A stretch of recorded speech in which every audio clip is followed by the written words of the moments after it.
Krishna consciousness is directly under the spiritual energy, Krishna and the spiritual master. This has nothing to do with material world. When we speak of Krishna, we refer to the Supreme Personality of Godhead along with his many expansions. He is expanded by his plenary parts and parcels, his differentiated parts and parcels, and his different energies. Krishna, in other words, means everything and includes everything. Generally, however, we should understand Krishna to mean Krishna and his personal expansions.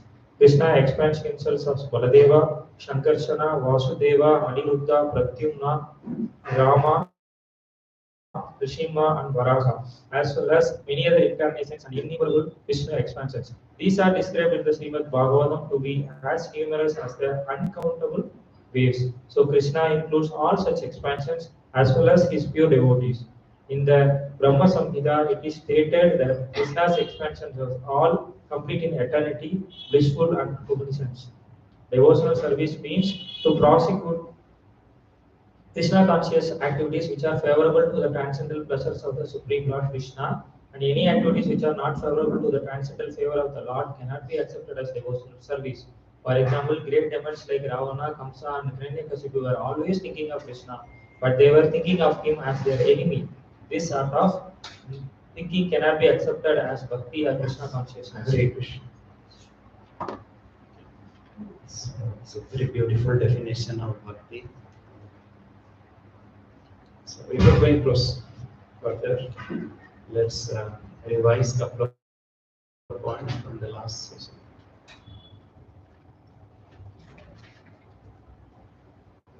Devotion is literary incarnation of Radha. Sorry. The literary incarnation of Radha. Yes. Okay. Yes.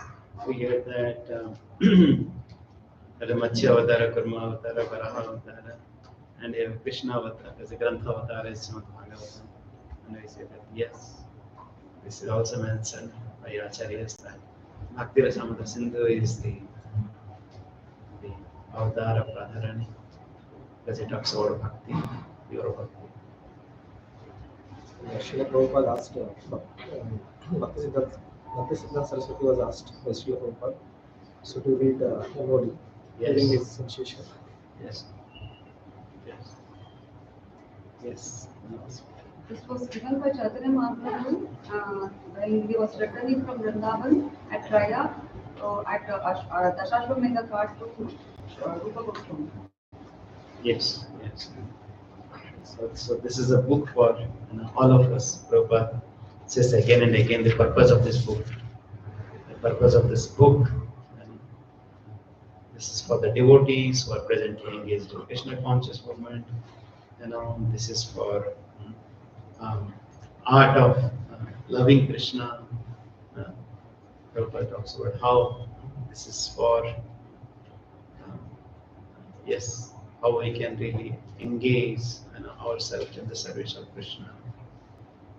This will tells us that the nectar of devotion teaches us how to switch on that one switch, that master switch in a house.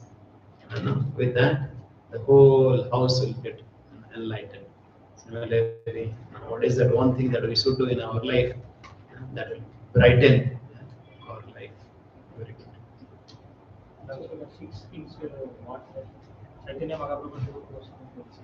Okay.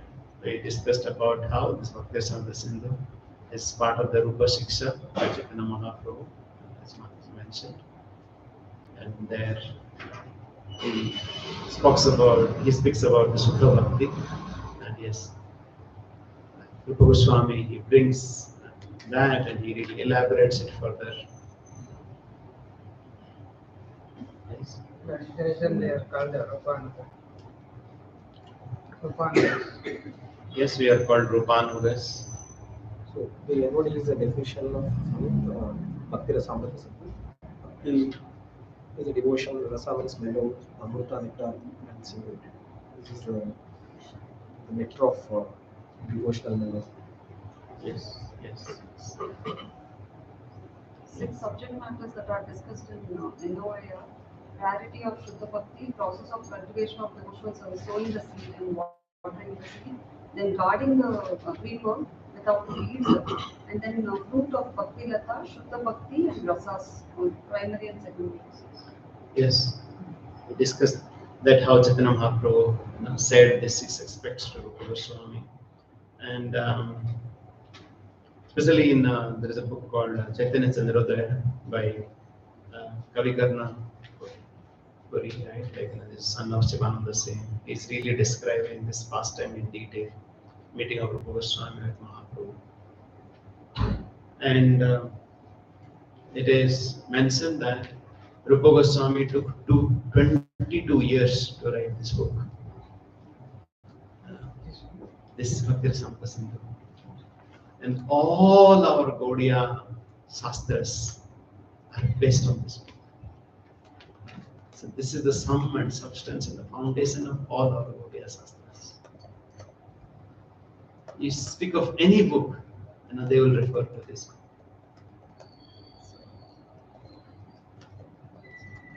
And can you really understand Jiva Goswami, who is so scholarly, who has written hundreds and thousands of verses, and for this book, what was his service?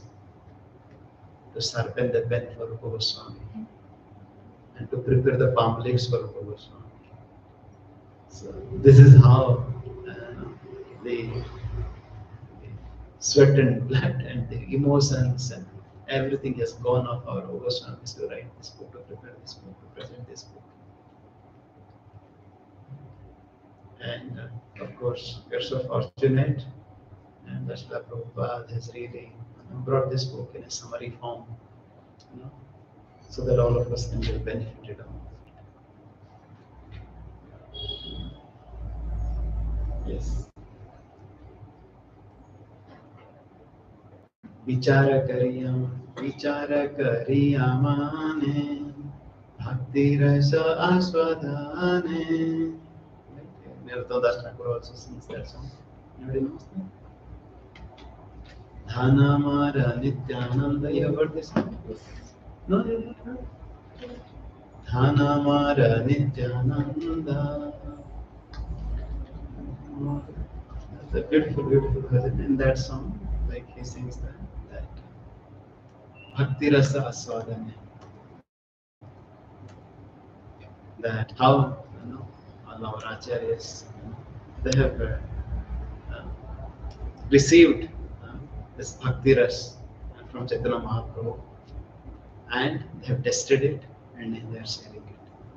Last time also we were discussing Nana Shastra Vicharanaika Nipuno Dharma Sadharma Samsthampako Lokanam Hitakarino Tribhuvane. How, like for the pleasure of, for the deliverance of all the people, they have really collected the essence of all the scriptures and they have given to us. Prabhura Agyaya, with the instruction of Chaitanya Mahaprabhu, Sarva Shastra Vichar, Brajara Nibuda Bhakti Karilo Vichar. This way. So all the Goswamis, they really took the essence of all the Shastras and they really established this Braja Bhakti, especially in these books. Okay.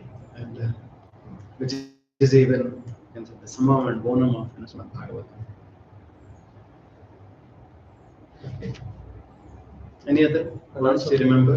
We discussed about difference between the Mundane Rasa and Yes, devotions. we discussed very much in detail about what is Bhakti, what is Rasa, what is Amrita, what is Sindhu. Dr. Bhakti is really proper defines. It's a devotional service. It's not devotion, it's a devotional service.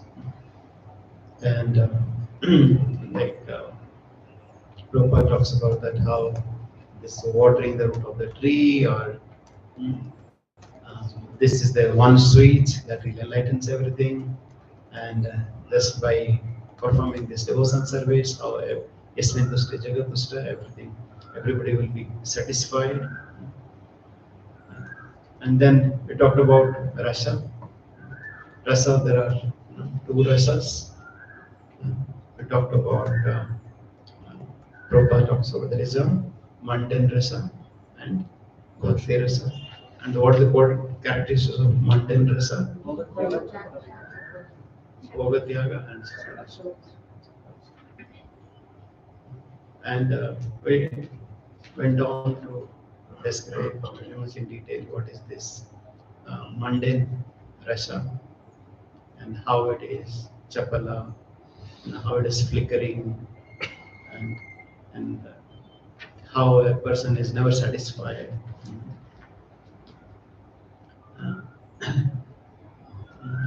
How Shura Sukhaya Dukham Haddadana Viramaya Tasya.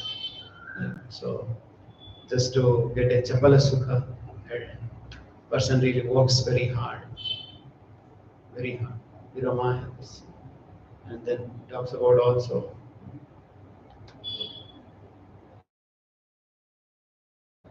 that how dukkha ausatam tadapi dukkha. If you try to mitigate the misery, but the effect, the outcome is more misery. So hardly we come out of this miserable situation. And even if we say that okay, we get some pleasure, that is only chapala. And not only that, but the endeavor that is required to get that sukha is also so high. And then, yes, even if we get it, it doesn't stay for long. It will be just taken away over a period of time. Okay. And then we also discussed about the difference of this mundane rasa and bhakti rasa with that you fail and you pass verse. What is that verse? You famous, unequal, severe, and unsightly, illusion, and lamination. That is you fail. And then you pass means ultimate dearest object, prosperity, attractive, so near, superstition. What is it verse? Santam Samipe Ramanam Ratipadam 11.831.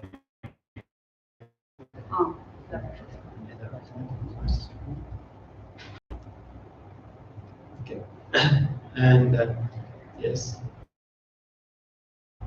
So our Acharya is saying that how this bhakti rasa cannot be compared. Krishna Namaje Ananda Sindhu Aswadana Brahmananda Tara Age Khata Dapasham. Like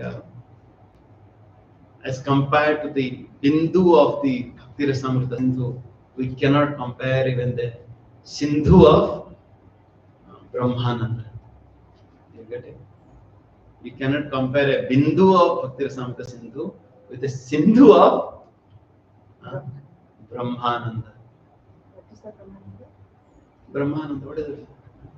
The so-called pleasure one gets out of getting into the impersonal Brahman. So, if you talk about the Bhakti Rasa Ananda, Bhakti Rasa Amrita, cannot be compared to the Brahmananda. What about Jadananda? The pleasure that we get out of this sense gratification. That cannot be even considered.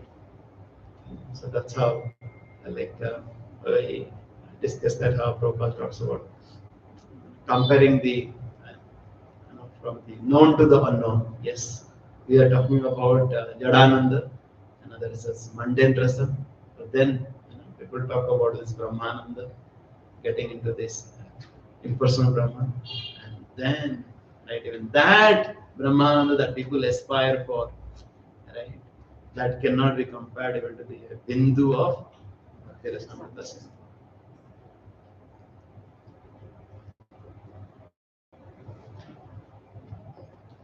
Yeah, that is the verse from Chaitanya Charitamrita 1.797. This verse really talks about the comparison of Brahmananda and Bhakti Rasamrita.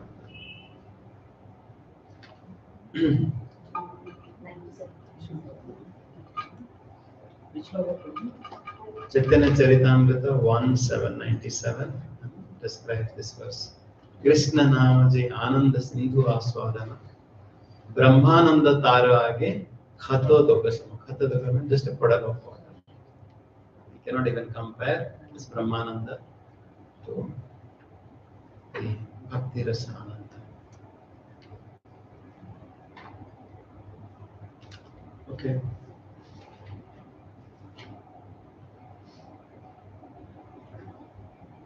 Okay. Okay. So, and we discussed this rasa. Rasa means what? It is a mellow. Mellow. Just like you get amras or gannagaras. Like from a fruit, you get some juice. Similarly, from the relationship, we get the mellow. The relationship, right? If it is a relationship with a mundane people or a mundane thing, it becomes a mundane dress. And if it is with the Supreme Lord and his devotees, and the rasa that comes out of that relationship becomes bhakti ras. So yes, that's how it mellows, from a relationship. So relationship is a fruit, and the rasa that comes out is a mellow.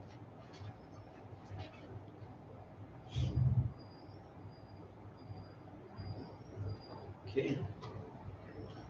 And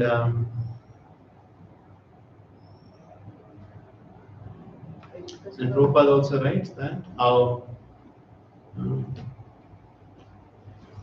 don't try to see Krishna, but act in such a way that Krishna will see you. And we discussed about the pastime of Jagat Guru Prabhu from Iskanjo temple, how Prabhupada came to see him. Yes, ma'am, you're saying something. Yeah, that, we discussed about Akhila Rasamrita Murti. Yes, we'll go there. We'll go there. And so then we talked about Amrita. Amrita, how it is really. So this Bhakti Rasa, this Amrita is nectar.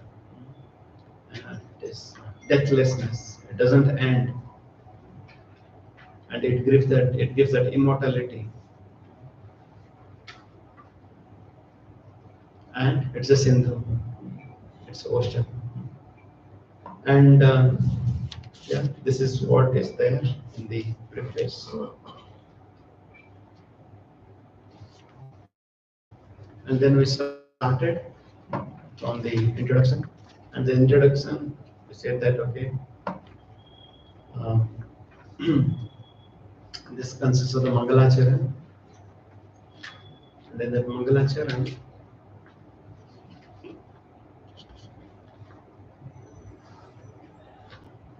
so the Mangalacharan, it has 6 verses. It talks about Vastu Nirdesh, it talks about Namaskar, and it gives the Asirvad. So everybody knows what is Mangalacharan? Auspicious invocations. So like we sing our Mangalacharan, right? And especially in Chaitanya Charitamrita Krishnadas Kaviraj Goswami, he gives a definition of Mangalacharan. And Chaitanya Charitamrita Adilila, first chapter. He says, Granthera arambha kari Mangalacharana Guru Vaishnava Bhagavana Tinera Smarana Tinera Smarana Hoye Vikna Vinashana Anaya Se Hoya Nija Vanchita Purna Sei Mangalacharana Hoye Trividha Prakara Vastu Nirdesa Asirvada Namaskara. So this Mangalacharan has 3 components. What are 3 components?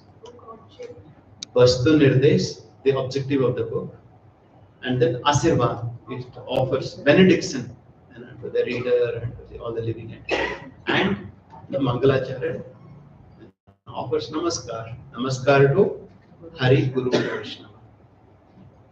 Hari Guru Vaishnava. So especially in Chaitanya Charitamrita, on second in Adilila, the first chapter, the first couple of verses, I think 14 verses or so. Krishnadas Kaviraj Goswami says that first 2 verses are like Namaskar. He prays to the 6 tattvas, Bande Guru Nisha Bhakta Nisa Nisa Avataraka, Tat Prakasam Tat Saktim, Krishna Chaitanya Samaki. Like 6 aspects of Lord Chaitanya Mahaprabhu, and he offers obeisances to that. And then in the next verse, once again, he offers obeisances to Chaitanya and Nityananda, Vande Sri Krishna Chaitanya and Nityananda Sahodika, Gaudadaya Puspaka Chitra Sambhava. These are the 2 verses in Krishna's Kaviraj Goswami, he offers obeisances. And then, in the 3rd verse, in Chaitanya Charitamrita, he speaks of the Vastu Nirdesh. Vastu Nirdesh is Chaitanya Mahaprabhu. And this Chaitanya Charitamrita describes the glories of Mahaprabhu. And 4th verse, he gets that Asirvad. What is the benediction that Chaitanya Mahaprabhu is offering? So similarly, now we'll see that how in Bhakti Rasamrita Sindhu also this Mangalacharan is given. And Srimad Bhagavatam also will see the same. Have you seen in Srimad Bhagavatam also some Mangalacharan prayers? First 3. Yes, okay, first 3. Yes, that's an Ashtapraya. So who offers that Mangalacharan? Sutta Goswami. First, in the first chapter, Sanakadeva is asked questions to Sutta Goswami, and in the beginning of the 2nd chapter of the first canto, Sutta Goswami offers his obeisances to whom? First he starts with Sutta Goswami. Yes, Swana Bhava Matla Sudhisaram. And so he offers his obeisances to Sutta Goswami, and then of course to Vyasadeva and Narnaran to see and so on. And then similarly, then here when Sudhir Goswami, he also offers, especially, of course, being overwhelmed with the questions of Parikshit Maharaj, he starts speaking, and after that he says, then I have to still offer my prayers. Sometimes the devotees also start some out of emotions, enthusiasm, they share, and then kind of, yes, now let's start with Mangalacharan. That's what Sudhir Goswami also does. The 2nd canto, 4th chapter, there are a good number of verses. It's Sudhir Goswami, he offers prayers to the Lords. So yes. So what are the 3 components? Vastu Nirdesh, Asirvad, and Namaskar. Yes. But what is the Vastu Nirdesh, the objective. Vastu Nirdesh. Vastu is the objective. What is the objective? Okay. So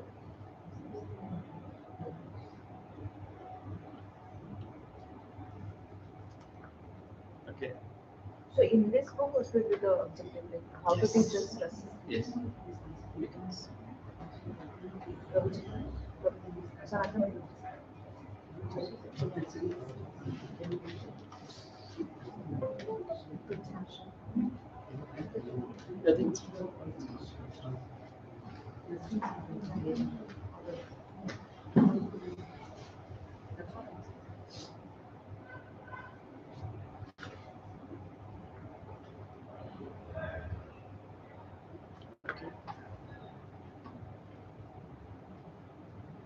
Okay.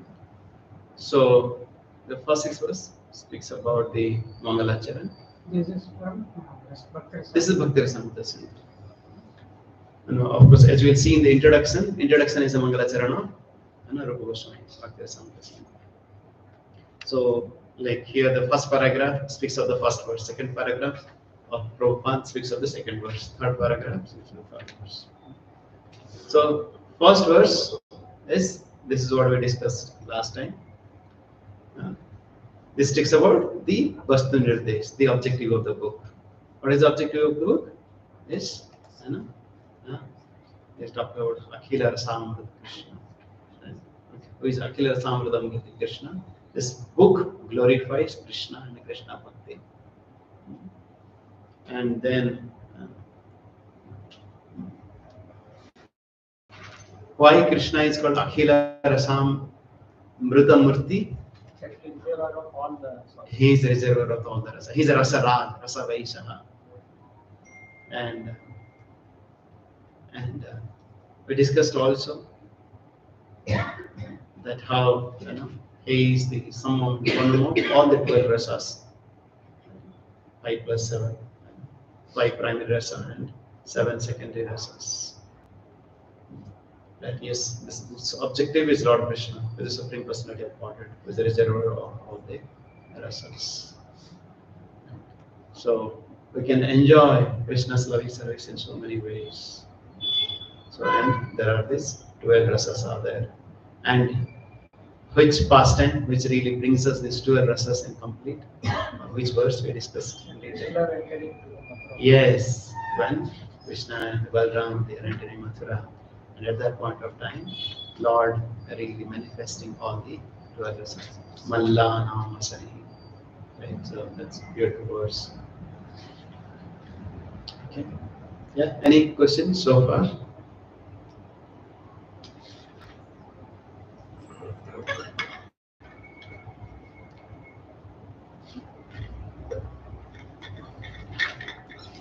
So we also discussed last time about some of the verses from Srimad Bhagavatam, which really discuss very beautifully the greatness and sweetness of Krishna. It's 9, 24, 65, or from the Kapila Dev, and so many other verses we recited. Yes, ma'am. On reading this book, just a nearby itself is able to understand the supremacy of Lord Krishna. Why the other sampradayas are not able to come up with? Why they are still in the dasya that's Lord? Yeah, so that's a good question. Everybody, there is a rasa, right? Like the primary rasas are there, and then there are 7 rasas are there.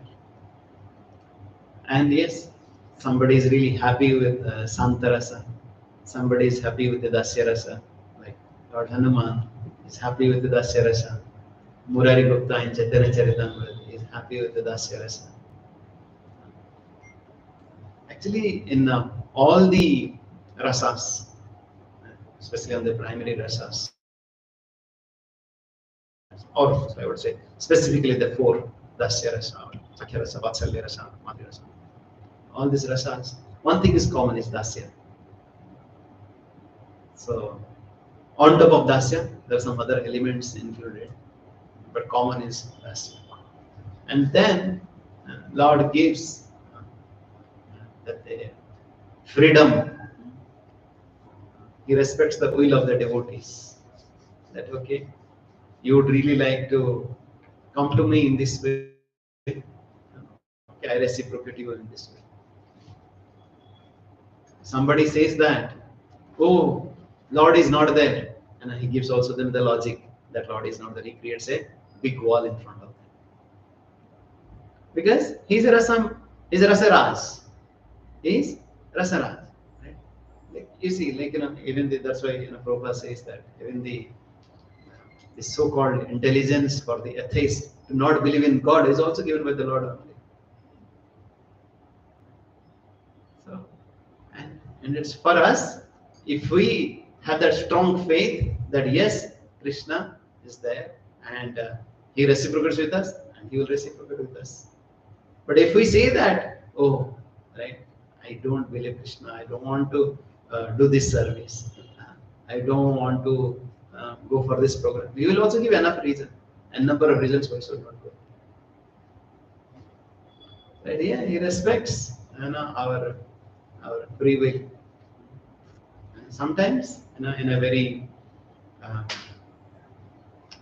not so pleasing way, right? Sometimes, like the mother also unwillingly listens to the the crying of the kids or the some unwanted demand of the kids, right? Yes, but then he is rasa vaisa, he is rasa raj. He really reciprocates. Whatever the rasa, right? Anybody would like to offer. Bhisma wanted virya rasa, then he reciprocated him with a virya rasa. Right? Some devotee wanted to have a Sakhya Rasa, he reciprocated the Sakhya Rasa. Somebody wants that, oh, and I am happy with wherever I am. Krishna will kind of learn accordingly. So it's really up to us, what exactly we are offering it to Krishna.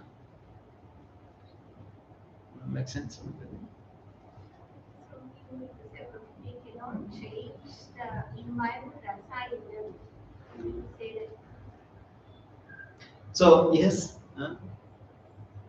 it's not that it cannot be changed. Yes, there are of course certain. We'll discuss very much in detail in the later part of the sections.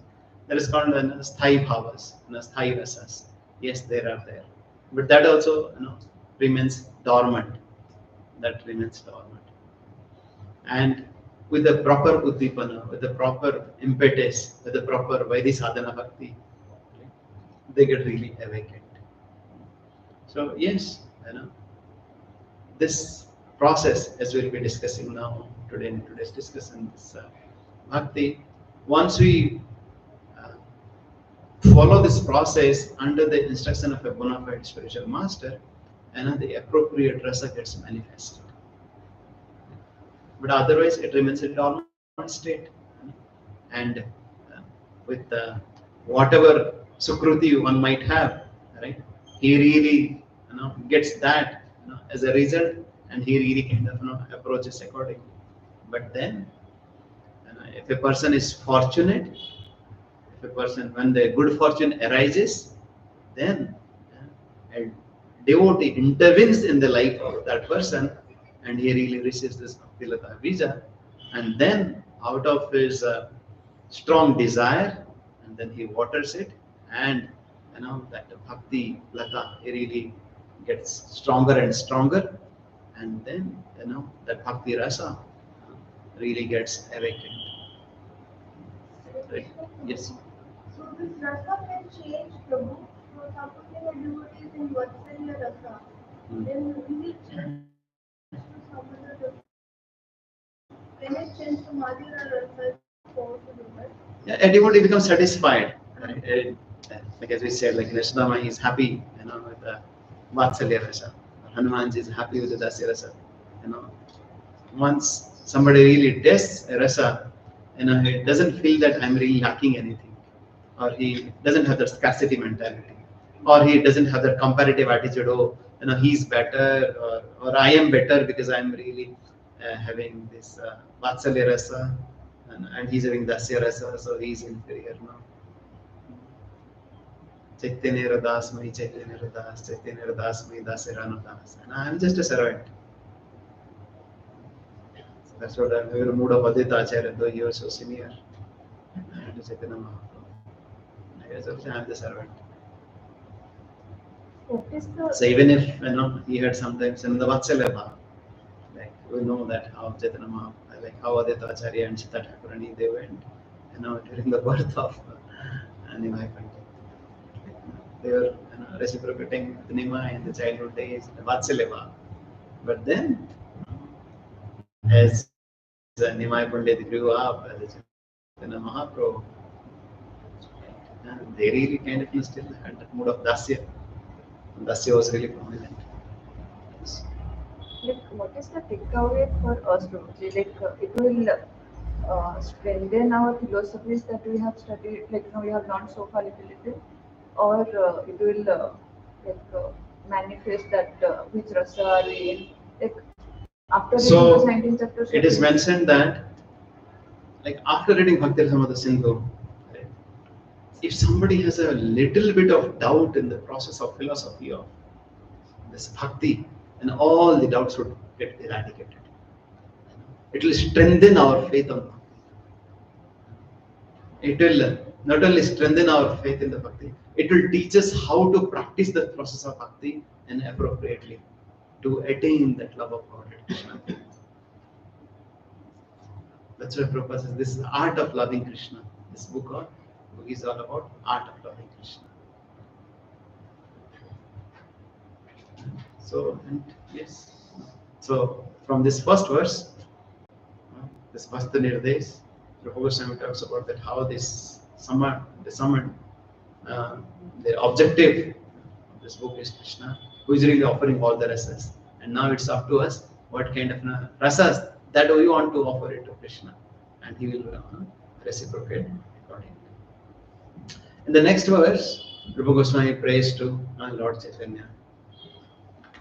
Hridiyasya praranayam praprathitaham varakarupapi tasya hare padakamalam vande Chaitanya devasya. He is saying that O Mahaprabhu, O Chaitanya Dev, and I offer obeisances unto your lotus feet. I am Varaka. This Varaka means I'm just insignificant. But of course, our Acharya has also transformed that. Okay, he is the blessed by Saraswati. And in the next verse, he offers his prayers to Sanatana, which is Guru. And of course, here in this verse, in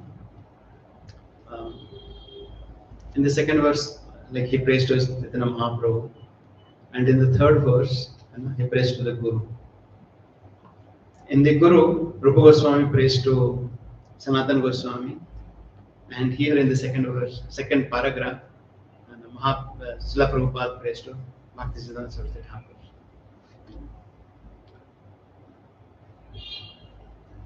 And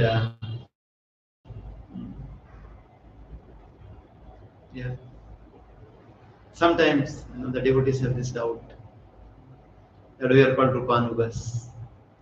Why not Sanatananugas? Why not Sarup Damodar Anugas or Rai Ramananda Anugas? Why?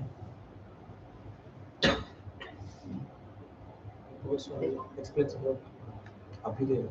Yes, excellent. Yes, because Rupa Goswami Sri Chaitanya Mano Vishnu Sthapita. So Rupa Goswami has really understood the mood of Mahaprabhu. Right? Everybody else, right, like Rai Ramananda, Sarup Damodar, they have released this Bhakti Rasa. But then Rupa Goswami is the one who have really said what is Bhakti Rasa. And in this Bhakti Rasa, what is Bhakti? What are the different types of Bhakti? He defined. Because sometimes, like Bhakti, this Bhakti, Pitru Bhakti, this Bhakti, that Bhakti. But what exactly is that Bhakti? First time, Rupa Goswami has really defined it. And he has really given us, okay, what is this outcome of Bhakti? It's really this prema. Right? And what are the different types of mellows? What are the different types of prema? All that in detail. Rupa Goswami was the first one to describe this process of Bhakti in detail, for the benefit of all of us. And of course, he says that this is what I have received, it's because of the blessings of my elder brother. And also, some says that okay, Rupa Goswami was the first to leave home. Then even Sanatana Goswami, he was still engaged in the service of Nawab Hussain Sahib.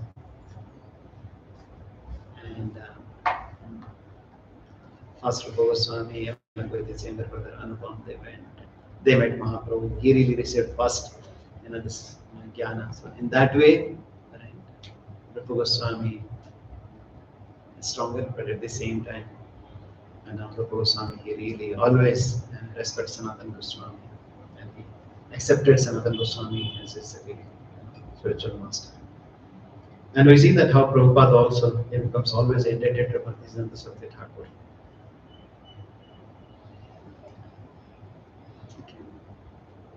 Actually, there is a very nice section. Did you read it during NY class? The Chaitanya Charitamrita Antilila last concluding words of Prabhupada. Did you read? No? didn't read or we forgot. Even I forgot if we read it or not. But this is very nice. We can. I know we are diverting the topic a little bit. But maybe I think we can just.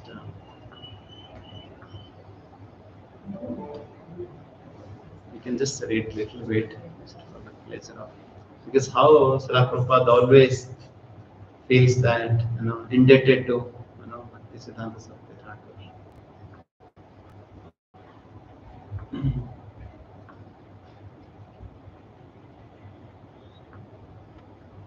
Hare Krishna.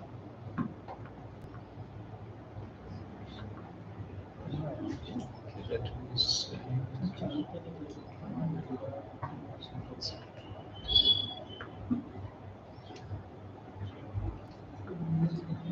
This is the last section of Chaitanya Charitamrita.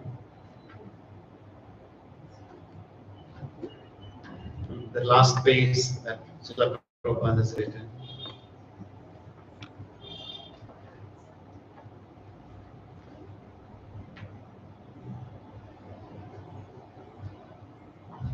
Of course, Srila Prabhupada.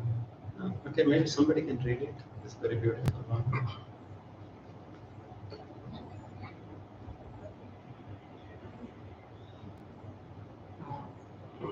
Yeah, you can read from. In the meantime, I was introduced to translate Sri Chaitanya Charitamrita and publish it in an elaborate version. In this leisure time, in later life, His Divine Grace Bhakti Siddhanta Saraswati Thakur would simply read Sri Chaitanya Charitamrita. It was his favorite book. He used to say that there will be a time when foreigners will learn the Bengali language to read the Chaitanya Charitamrita. The work on this translation began about 18 months ago. Now, by the grace of the Sri Chaitanya Mahaprabhu and His Divine Grace, His Divine Grace Bhakti Siddhanta Saraswati Thakur, it is finished. In this connection, I have to thank my American disciples, especially Sriman Pradyumna Das Adhikari, Sriman Nitai Das Adhikari, Sriman Jayadvaita Das Brahmachari, and many other boys and girls who are sincerely helping me in writing, editing, and publishing all this literature. So here, Prabhupada really now gives his heartfelt offering to Bhaktisiddhanta Saraswati Thakur. Now, after saying that, yes, this book is really loved by Bhaktisiddhanta Saraswati Thakur, and I have really brought, only because of the help of my sincere disciples. And then he's saying that, I think that His Divine Grace, Bhaktisiddhanta Saraswati Thakur, is always seeing my activities and guiding me within my hearts by his words. He's never feeling alone. He's always saying that my spiritual master is always with me. As it is said in Srimad Bhagavatam, Tene Brahma Hridaya Adhikave, the first verse. Right? Spiritual inspiration comes from within the heart, wherein the Supreme Personality of Godhead, in His Paramatma feature, is always sitting with all His devotees and associates. It is to be admitted that whatever translation work I have done is through the inspiration of my spiritual master. Because personally, I am most insignificant and incompetent to do this material impossible work. I do not think myself a very learned scholar, but I have full faith in the service of my spiritual master, His Divine Grace, Srila Bhakti Siddhanta Saraswati Thakur. If there is any credit to my activities of translating, it is all due to His Divine Grace. Certainly, if His Divine Grace were physically present at this time, it would have been a great occasion for jubilation. But even though He is not physically present, I am confident that He is very much pleased by this work of translation. He was very fond of seeing many books published to spread the Krishna conscious movement. Therefore, our society, the International Society of Krishna Consciousness, has been formed to execute the order of Sri Chaitanya Mahaprabhu and His Divine Grace, Bhakti Siddhanta Saraswati Thakur. So, how he is really calling out very clearly that this book is really for the pleasure of Bhakti Sastri Thakur, or Bhakti Sastri Goswami saying, this book is only for the pleasure of Sanatan Goswami. It's not a Sorry, ma'am. every time when we author writes it, especially spiritual books, right? They say that someone else has inspired and all. Like if you see, like that other person would have been not even written a great literature as this person. How do we understand that? Yes, that's what like one time one disciple asked Prabhupada that Chaitanya Mahaprabhu, he would have really inundated the whole world, right? Or Bhaktivinoda Thakur, he would have really inundated the whole world. Thakur. And Prabhupada said, they've just left us so that we can do this service and we can get purified and we can be glorified. So yes, sometimes, the Lord wants to give credit to his devotees. Krishna wanted to give credit to Arjuna. Lord Ram wanted to give credit to Hanuman. So they will really offer that service. So that they do some that service and they get glorified. In their case. But for us, in our case, we will be purified due to that service. Right? But a devotee always thinks that definitely ekaki amar nahi paega. And on my own I cannot do anything. It's only by the grace of my spiritual master I am doing something. And once again, Chaitanya Charitamrita also, again and again and again, these two words Krishna Kaviraj Goswami tells, Apana Sodhite. I'm just writing it, it's for my purification. I'm just writing, it's because of Rupa and Sanatana. Ji Sanatana Kripai Paino, Bhakti Siddhanta, Sri Rupa Kripai Paino, Bhakti Rasa Pranta. Only because of Sanatana Goswami, I understood Bhakti Siddhanta, and by grace of Rupa Goswami, I understood Bhakti Rasa Pranta. What exactly is this Bhakti Rasa is all about? That's what Krishna Goswami says. That in the next verses we'll see that how Rupa Goswami also feels unqualified. That is a verse. That is a verse number. We discussed third verse. In the 6th verse, right, of this Rupa Goswami, he talks about that how, right, I'm ignorant. I'm agyapi. I'm agya. I'm ignorant. I don't know anything. That's what who is saying? Rupa Goswami. Like the same, once again, as we just read from Srila Prabhupada in that purport also. That how Srila Prabhupada sings, and I don't deserve any credit. It's all because of Bhakti Sastri Thakur. He really inspired me within the heart. And he was always with me. Or even Krishna Kaviraj Goswami says the same thing. Vruddha Jaraturami Andhavadhira Hastahale Manamule Mahimorastira. Like, how I'm just an old, blind, deaf person. How am I writing? Only Lord knows. Because He is only writing. A devotee never takes credit for anything. This is the humility of a devotee.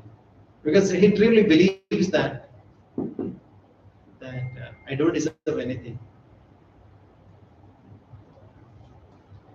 Ami the kukura.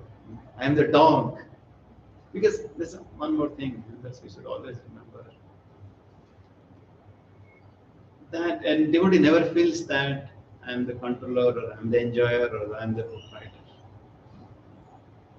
Because even this body, whatever we have, the senses, whatever we have, can we control it? Can we control? No. So who is the controller? Rishikesha. So whatever we have is a bhade ka ghar. Kuch din ke liye. So nothing belongs to us. Why a devotee should be proud of it and just engaging whatever I have in the service of the Lord. Yes. So this Chaitanya Charitamrita is actually written in the Kali Yuga, right? Kali Yuga by Krishna's Kavas. So in the Kali Yuga, the four defects of the human is cheating, illusion. All the defects are there. This was that question asked in one of the Bhakti Riksha. So how we can accept these literatures is authentic. And again, every author says so humility, like, so because of my guru or someone's inspiration, I written it. So how can we understand? How can we understand? Because the acharyas, whatever writing, they are not writing because of their mental speculation. It is coming in the disciplic succession. Okay. Right? We'll be hearing that, like, how, like, that's what the reason, the very reason actually. Srila Prabhupada, right, in the beginning of the Bhagavad Gita, he talks about the parampara. He talks about what is in the numbers. That's called Apurusaya. This is coming in descending. And that's what called Sabda Brahma. That's what is coming in the descending parampara. This message is perfect. Yes, we might be imperfect, but the message is perfect. And all the acharyas, especially the bona fide sampradayas, they all say the same thing. Yes, the detail might vary, but the universal principles are same only. So there is no difference. It is just really understanding the source, understanding the pipeline of that source, and it's up to us to just receive it. And yes, Palena Parichaya. Palena Parichaya. So by just we see that it is connected, this plug point is connected, and we are getting energy, means it is connected to the power source. Yes, definitely there are so many people, there could be so many obstacles, there could be so many impediments are there, right? But then definitely this is connected, that's where we are getting the energy. And yes, at some places, somewhere they are getting 10,000 watt and somewhere they are getting 1 watt, depending on what exactly is the audience. Based on the audience, the electricity board gives that much. If you feel that, like once again, this will say Rasa Vaisa, right? Akhila Rasa Amritam. If we see that, okay, I don't have capacity, I just am happy with 1 watt, will be given 1 watt. Electricity board will give 1 watt. But if we say no, I need a big factory, I need a 440 volt, this much of watt electricity, that will be given to you. So yes, what is our aspiration? Yes. Like it might be very trivial question. So like all these 6 Goswamis are initiated from Chaitanya Mahaprabhu, right, Guruji? So like we are Rupanugas, so like we understand like Sanatana Goswami and after then Rupa Goswami, and we all are there down. Then other 4 Goswamis, like they have also like that type of thing, like they are everybody kind of they feel that if you see Raghunath Das Goswami, he is writing, I want to take shelter of Rupa Goswami. So yes, so everybody like even this Gopal Bhatta Goswami, Jiva Goswami, he was really serving Rupa Goswami. And all the Goswamis, as we discussed earlier as well, everybody they feels that, and they were also. That's why reason also this Radha Damodar temple is considered the hub of the universe, because that's where Rupa Goswami has written all these books. That's where we see Rupa Goswami Samadhi Mandir. That's where we see Rupa Goswami Bhajan Kutir. That's where he has written all this book, and that's where all the Goswamis they used to come together and hear from Rupa Goswami, and that's where all the books, whatever written by all the Goswamis, they would refer this as a reference. Right, we are discussing on that, and then it is really flowing from Jiva Goswami, like all this, whatever we are reading, this Bhakti Samada Sindhu, the commentaries of, like we were discussing last time also, from Hanuswami Maharaj, he has given a very nice, English translation of Jiva Goswami's commentary of Bhakti Rasamrita Sindhu. So Jiva Goswami has written the commentary on Bhakti Rasamrita Sindhu, and that has been translated by Maharaj. Right. Yes. And the same, like we were discussing last time, even Vishwanath Chakravarti Thakur, he takes one or two verses from this Bhakti Rasamrita Sindhu, he elaborates and he makes it. So yes, in that way, yes. Now also you see that there are so many disciples of Bhakti Swami Maharaj, and at the same time there is somebody senior in terms of maybe realization or position, and then there might be some devotee who might have just taken initiation. And who have taken initiation, they really respect the elder brothers, god brothers, as the spiritual masters. Even if you might be initiated from sin, but then we really understand the elder god brothers as spiritual masters. And that's the system when Prabhupada also had established. He would tell and write his young disciples that, okay, you take instruction from Giriraj, from Shyam Sundar, from Guru Das, and so on. So, and they would always feel that. Forget about Mahaprabhu's teaching that Jai Krishna Tattva Veda Sai Guru Hai. There are this, two brothers like Mukunda and Narahari, or Sankar Pandit and Damodar Pandit, and so on. Right? They would be two brothers, but they would think that no, my younger brother is my senior because they have received more mercy. It's all about realization, and a devotee never feels that I am above anyone. And Rupa Goswami never feels that, oh, I am the ultimate spiritual master of everything. He says that all whatever I said is because of Rupa Goswami, is because of Sanatana Goswami, because of Chaitanya Mahaprabhu. So a devotee is always having the consciousness of an instrument. They feel instrument consciousness, not accomplishment consciousness. And they don't feel that I have accomplished this by writing this, or I want to accomplish this. Or at no point of time they feel that I am the replacement of Krishna. They always feel that I am a representative of Krishna. You see there's a difference? They are always feeling that I just am a representative of Krishna, but I cannot be a replacement of Krishna. They never feel that, yes, I want to accomplish something. Okay, let's go faster. So yes, there's a nice one. We'll just go a little bit and then we want to proceed further. In respects to all the Vaishnavas. So this verse is very beautiful. Yes, this fourth verse is very nice. The Mangalacharan. He says that, and I would really like to offer respect to all the Vaishnavas, all the devotees, because they are like sharks in the ocean. In the Bhakti Rasamrita Sindhu, they are the sharks. Why? Why Rupa Goswami is saying that all the Vaishnavas are the sharks?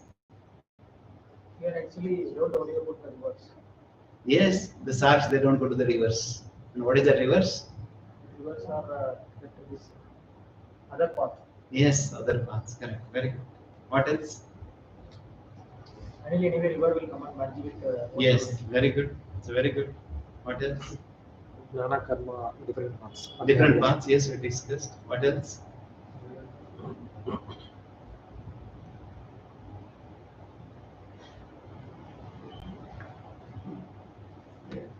Yes. Because yes, sharks, they live in the ocean. They reject the rivers. And third thing is that the sharks, they are so deep in the ocean, they are not caught by the fisherman's net. They are not caught by the net of Maya. They are not caught by the time, the influence of time. Really, our Goswami is bringing this point so deep. He is saying that how they really love releasing in the bottom of the ocean.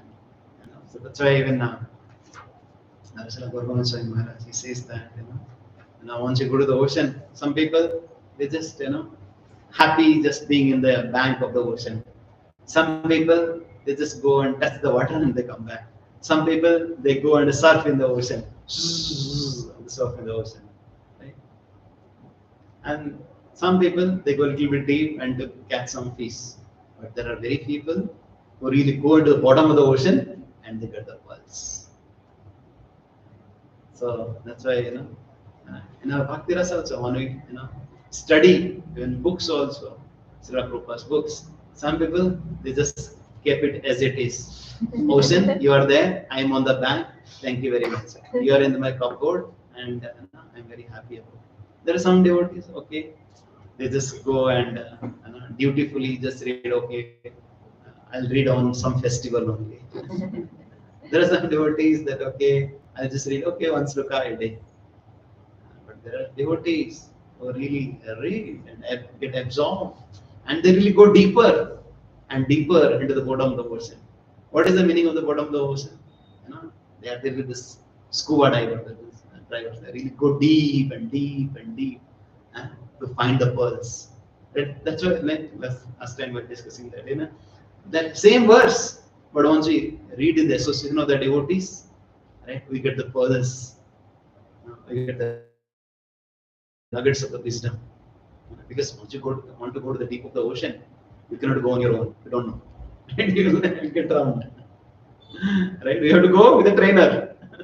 Once you go with a trainer, then they will help you how to go down and how to really swim, how to dive, and then show you, oh, this is the place. This is how you really find the nuggets of the wisdom. That's why Sarabdhamodar Goswami says, "Jao Bhagavata Pada Vaishnava Sthane Ekanta Asraya Karo Chaitanya Charane." Yes, we should study Srimad Bhagavatam, we should study scriptures and the association of the devotees. That's where we can really go deep and find the pearls. Otherwise, you'll just get some pieces or some temporary pleasure in the form of surfing. Makes sense? That's all. Very beautifully, Prabhu Goswami, he brings this analogy that how the devotees are like sharks. We should not be just happy, just surfing on the surface of the ocean. Okay, and then he talks about that how, right, blessings to the readers, this Bhakti Rasamrita Sindhu is not touched by the karma and jnana. Sometimes in a huge ocean, right, there could be some volcanoes that come, but that don't really impact the ocean. And similarly, yes, this philosophy or the proponents or the arguments of the karma and jnana cannot touch Bhakti Rasamrita Sindhu. So if you talk about any other scholar, they might give commentary to any book, but they cannot give commentary to Bhakti Rasamrita Sindhu because it's only Bhakti Ras. There is nothing that you can come out of. Okay, and then we discussed about Rupa Goswami's humility. So these are the six components of Mangalacharya. Okay. Now we'll go to the next section. But before going to the next session, Mataji had mentioned that we'll give 5 minutes break. Just 5 minutes break. Because ideally the agenda of today's discussion was supposed to be the definition of Bhakti. Still I'll see. So you're about to start the agenda for today.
So, the list of the Papa, so here the 20% is showing as Krishna Das. Is the same person, right? Krishna Das Kaviraj. Same person.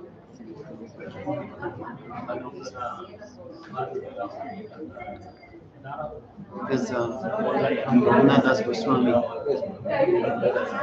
Krishnadas Kaviraj Goswami, we're hearing every day now the pastimes, all the details on the bank of Radha. Similarly, if you now go on the Radha, you'll see the Bhajan Kutira, Krishnadas Kaviraj Goswami, Raghunath Das Goswami.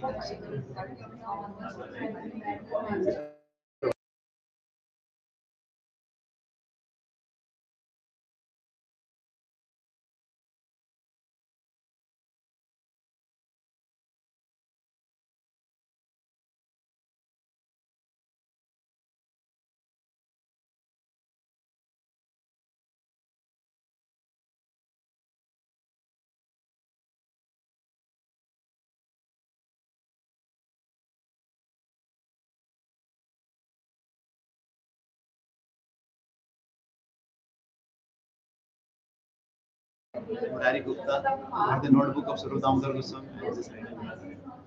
So this is what the humbleness of all the acharyas. They never say it's my own interpretation. Even Srila Prabhupada says like it's all my solution. But the materialist people always try to glorify their. What I have done. Yeah. I have become rags to riches because of me, because of my effort.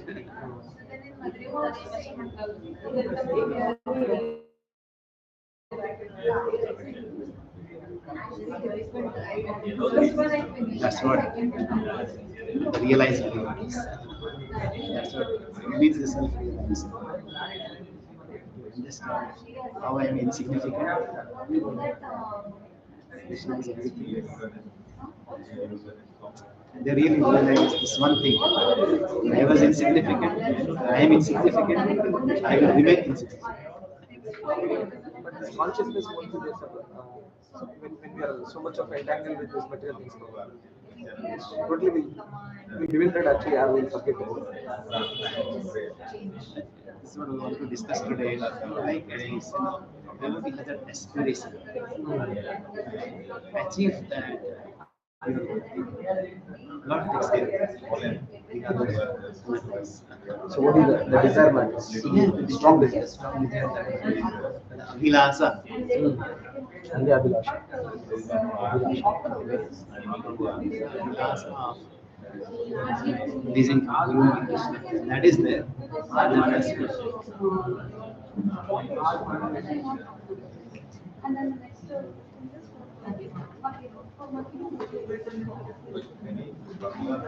Hare Krishna, Krishna Krishna, Hare Ram, Ram Ram.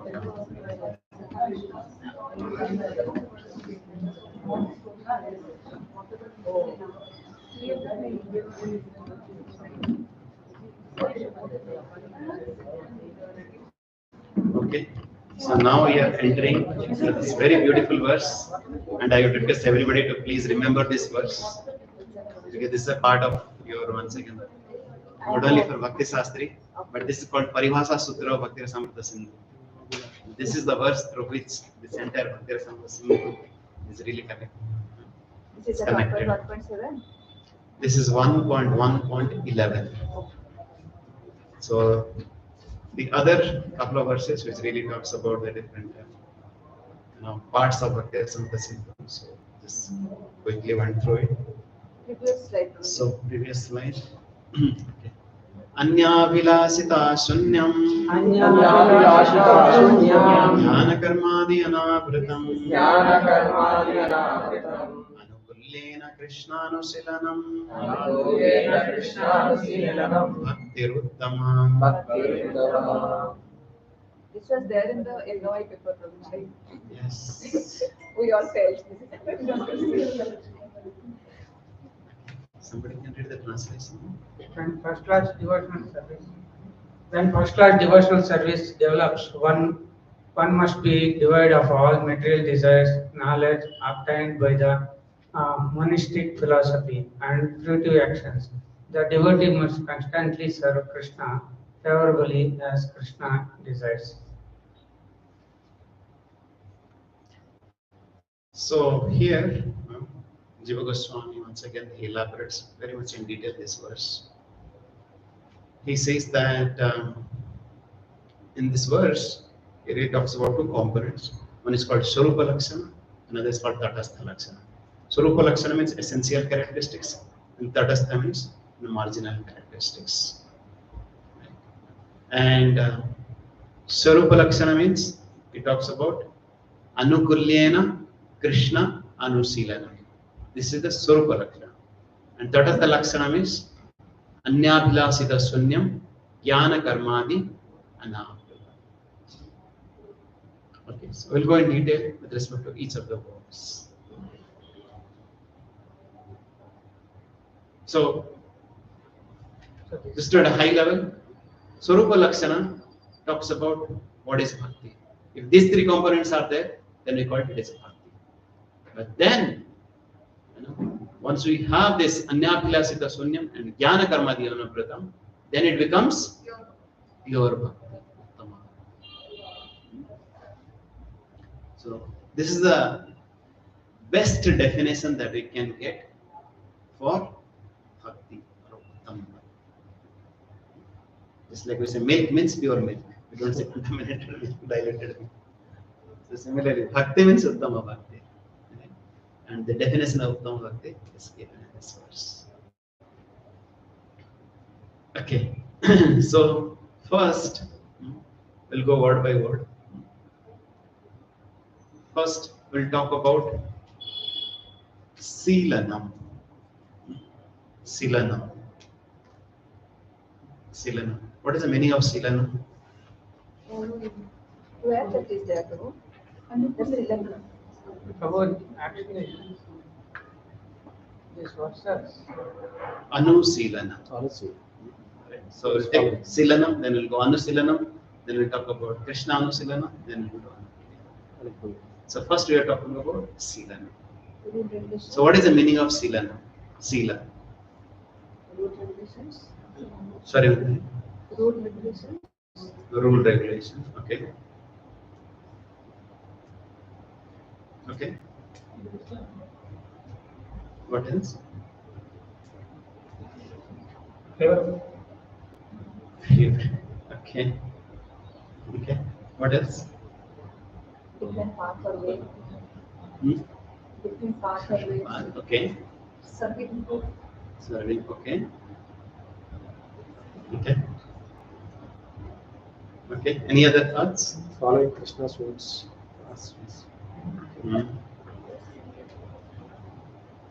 Okay. Okay. So our acharyas, especially Jiva Goswami once again, he translates sila or silanam as the activity, as a practice, or as some of you said, to serve, to worship, to meditate. So silanam is the cultivation. So that's why in NOI also we read it. This bhakti is not just a sentiment or just some speculation or just anything like that. It's an activity, it's an endeavor. It's the process of cultivation. It is a process of cultivation. So we cannot see that, oh, I'm doing bhakti means, oh, it's just a bhav that I have. That bhav, it could be just concoction of the mind. So the first thing that Acharya talks about, that the dhatu seed, it really comes. And the root dhatu, the meaning is to cultivate and to. It refers to activity. It refers to activity. And that activity, Prabhupada writing here as well, that it could be prakriti or it could be nibruti. Prakriti means the activity that we do as a favorable to Krishna consciousness. Nibruti means that activity that are unfavorable to Krishna consciousness. So this is written XXI, right in the third page of Bhakti Rasamrita Sindhu. Prabhupada, we just read that. So it's a prakriti and a nibruti.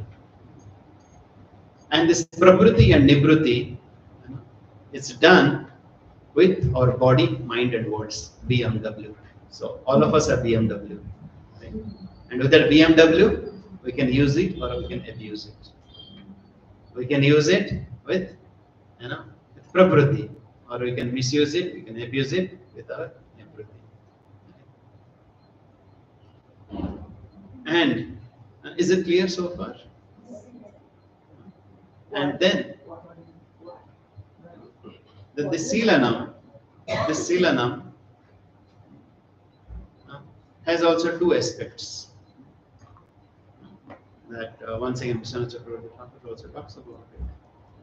That is this silanam is a chesta or activity, karya, and it is two. It's called bhavarupa chesta, bhavarupa and chesta rupa. Bhavarupa and chesta rupa. Chesta rupa means yes, there's an active form of using body, mind, and words. And bhavarupa is, not only we are engaging body, mind, and words, but also we are engaging our emotions, our affections, our priti, also in the service of the Lord, and that's a bhavarupa. So yes, once we talk about our chanting, we do want chesta rupa silan, right? Chesta means it. They're just like we are just counting the bits, and I'm just taking the names. But bhavarupa means, right? We are not only using our finger or just lips, but also ears, but also our heart. We are engaging our heart. So that requires bhavarupa silanam. We are putting our not only just body, mind, and words, but also our heart. Then it becomes this complete bhavarupa. Okay. And then comes the very important word. It's called anusilana. Anusilana. Anu means what? Following. Following. Yes. Following. Following whom? Following our mind. Previous acharyas. Very good. So we do those activities which are really prescribed by our acharyas, under the guidance of our acharyas. That's one. The second thing is that it's done under the guidance of the internal energy of Krishna. That's a two aspects. One is under the guidance of the bona fide acharyas, and the second thing is that under the internal energy. Prabhupada writes here also, right? Any activities done in devotion service or Krishna consciousness are directly under the control of the spiritual energy.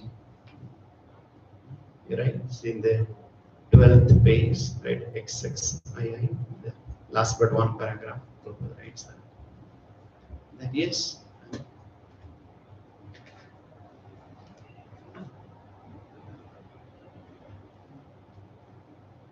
So once you talk about Anusilanam, we said this is to be done following the footsteps of Acharya under the guidance of Acharya. So that's why, like, once we'll talk about the 64 names of devotional service, the first 5 is really talks about, taking center of the Guru, taking initiation from the Guru, serving the Guru, and so on. Why? We take center of a Guru. Why we follow the Guru? Then only you can connect with Krishna. So once you take center of a Guru, once you follow the Guru or the Guru Parampara or the bona fide spiritual master, it ensures purity in our heart, and it brings that selflessness in our service. We become free from any selfish desires. We become free from the impurities. These two things really comes out very strongly: the purity and selflessness. So we cannot connect with Krishna because we don't know what are the activities that will please Krishna. Because the bona fide spiritual master, the Guru Parampara, they really tell us what really pleases Krishna. So, is it clear so far? So yes, bhakti means it involves silanam, it involves activity. And activity could be positive or negative, favorable or unfavorable, right? Prabhuti or nivritti. And that activity we do with body, mind and words. Right? That becomes chesta. And once we add our heart into it, our priti into it, then it becomes bhavarupa silanam. And then we talked about that how the silanam has to be anusilanam. What is anusilanam means? Following the acharyas. So we don't know what activities to be done. We cannot mentally concoct ourselves. Oh, this is what Krishna likes gulab jamun today. I prepare gulab jamun. So it has to be done Krishna anusilanam. First anusilanam, following the footsteps of the acharyas and under the control of the internal energy of the Lord. With that, we'll really get purified. Okay. And then, we hear that Sri Goswami adds one more important thing is Krishna anusilanam. Krishna. All that activity that we do, right? Whatever our spiritual master tells, or we are doing under the control of the internal energy, it's for Krishna. The center should be Krishna, the object should be Krishna. And once you talk about Krishna, Prabhupada describes that Krishna and his paraphernalia, Krishna and his expansions, Krishna and his plenary portions. So yes, so once you do follow the spiritual master, to chant the holy names of the Lord. Once we do book distribution of the Lord, is it a bhakti? Is it a bhakti or not? Yes, because we are doing it under the instruction of the spiritual master for pleasing Krishna. For sharing this message of Krishna. The Krishna Anusilanam.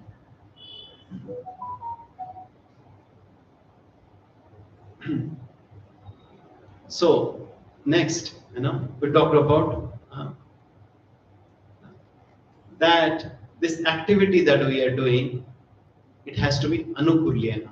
It has to be in a favorable, intention. So I'll ask you one question. Anukulyana, the meaning of anukulyana, what is the meaning? Does it mean that we have to do some activity which is pleasing to Krishna, or we should do activities which should be done with an intent to please Krishna? What is correct? We do some activity which is pleasing to Krishna, or we should do activities with an intent to please Krishna. Why? That intention, bhava should be there. Krishna is all pleasure, like he is always happy. Like we cannot please him really. Just So our activities which are pleasing to him. Yes, because, right, once you talk about remembering Krishna, Krishna, like Kamsa, he was remembering Krishna or no? Right. But was it bhakti? No. Why it was not bhakti? It was giving once, like, Kamsa was really fighting with Krishna. Was it bhakti or not? Why? Once Kamsa was fighting, Krishna was really getting pleasure. Oh, I'm really experiencing virya rasa out of that fight. But he was doing for his pleasure. Yes, that is the His difference. gratification. That is the difference. And in the other way, Yashoda Mai was really, chastising Krishna. Even Bhishma was fighting with him. Vishnu was fighting, but with an intention to please Krishna. That is the difference.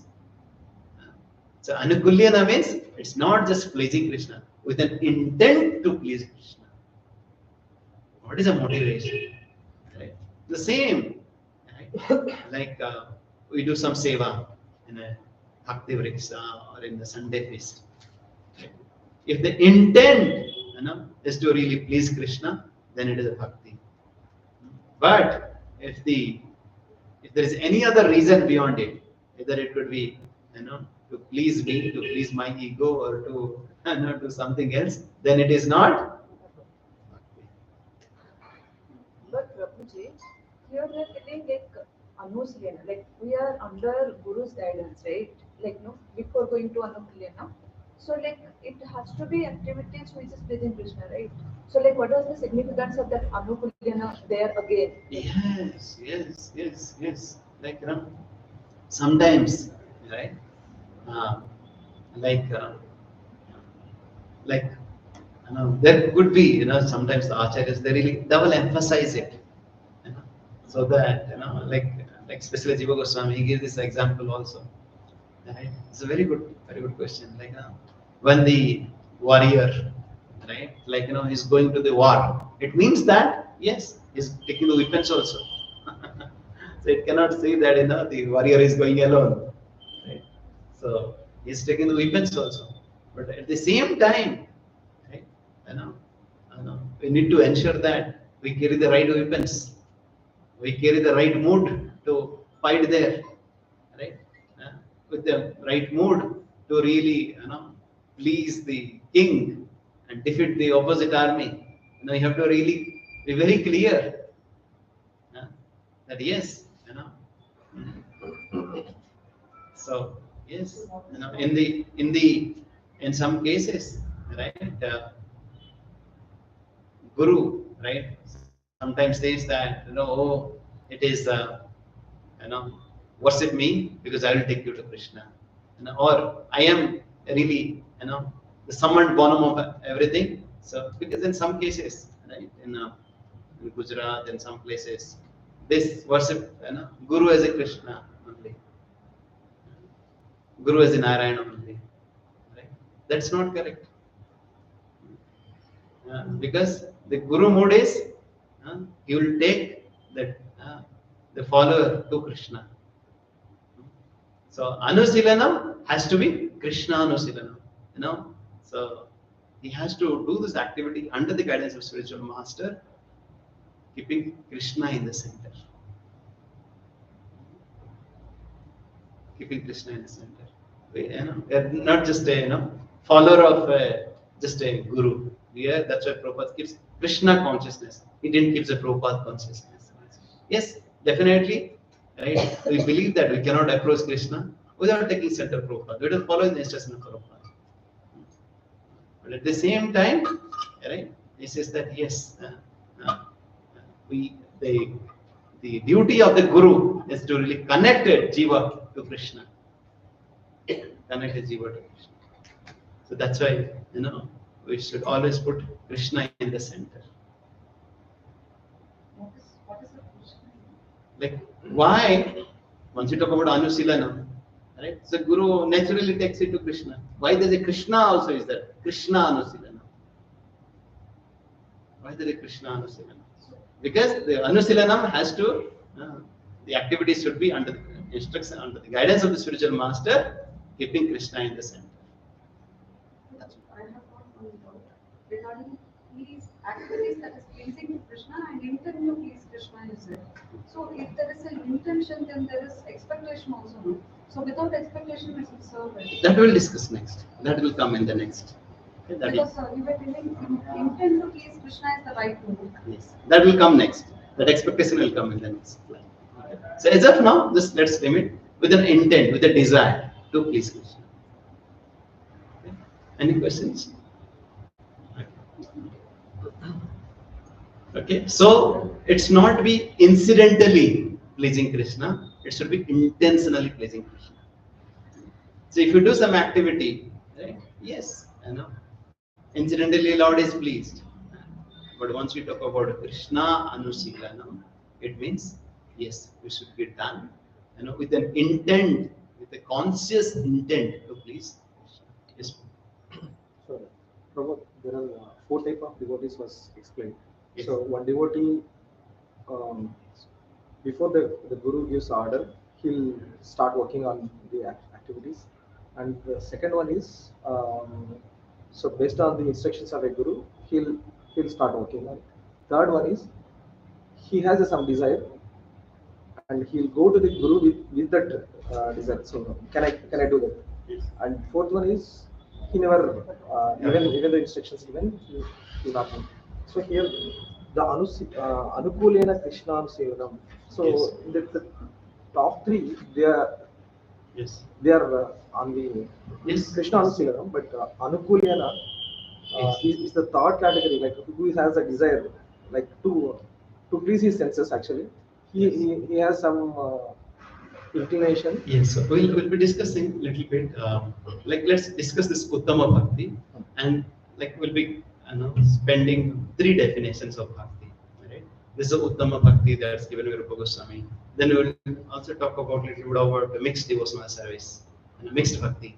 Right? And then also we'll talk about Vaidhi Sadhana Bhakti. And then after going through all this, then we can introspect ourselves. We can discuss a little bit more in detail. So Krishna Anusilanam, right? So we talked about Silanam, Anusilanam, and with an intent to please Krishna, with a clear intent to please Krishna. So we discussed about that how we cannot consider the Kamsa's absorption as a bhakti, but Yashoda's chastisement as a bhakti, because they were, and she was really clearly intended to please Krishna. And now coming back to the second point. So this is all bhakti. And now this is Tatastha Lakshana. And there Rupa Goswami talks about 2 characteristics. What are the 2 characteristics? Anya Bhilasita Sunyam Jnana Karmadi Anam. So first let's talk about Anya Abhilasita Sunyam. So first, what is that? Abhilasa. What is Abhilasa means? Desire. Desire. So here Rupa Goswami says Anya Abhilasa Sunyam or Anya Abhilasita Sunyam. Sita Sunyam. What is the meaning of Abhilasita? Not the material desires. Should be free from material desires. Yeah, desires, right? Desires like or material desires. That's a Abhilasa, right? And Anya means any material desires, and Sunya means free from material desires. Right? Anya Abhilasa. But here he's talking about Anya Abhilasita Sunya. The propensity. The propensity. Okay. Okay. Okay. Once again, right? There we can really understand this by example.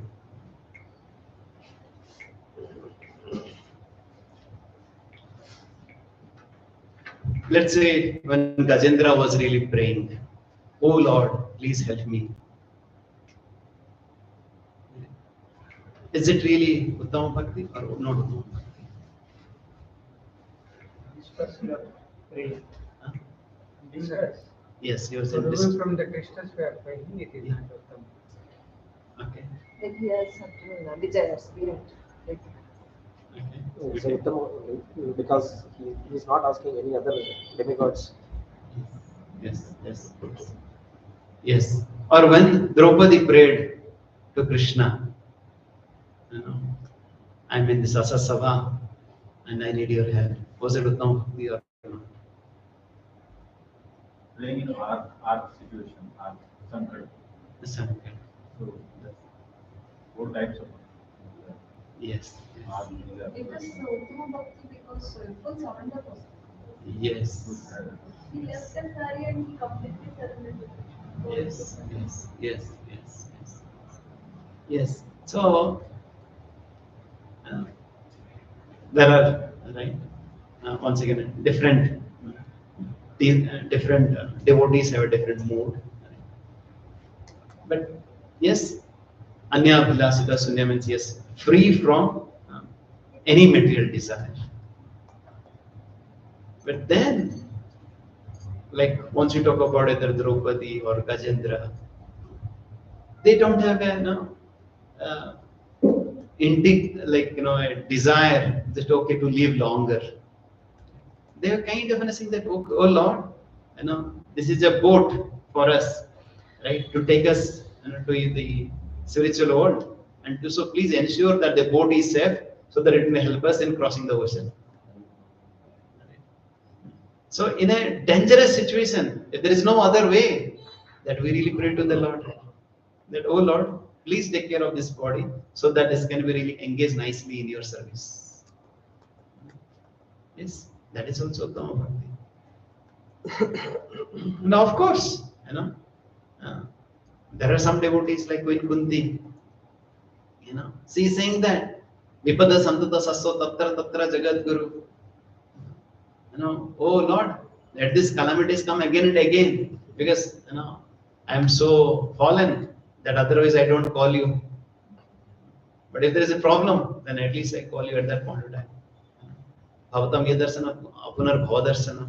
Because once I call you, then I'm remembering you, then I'm closer to you, and then and as the more I remember you, and then Apunar Bhavadarshana, then I don't have to come back again. So that really becomes the obstacles don't become as impediments, but really helps in as an instrument for going back to you. Yes.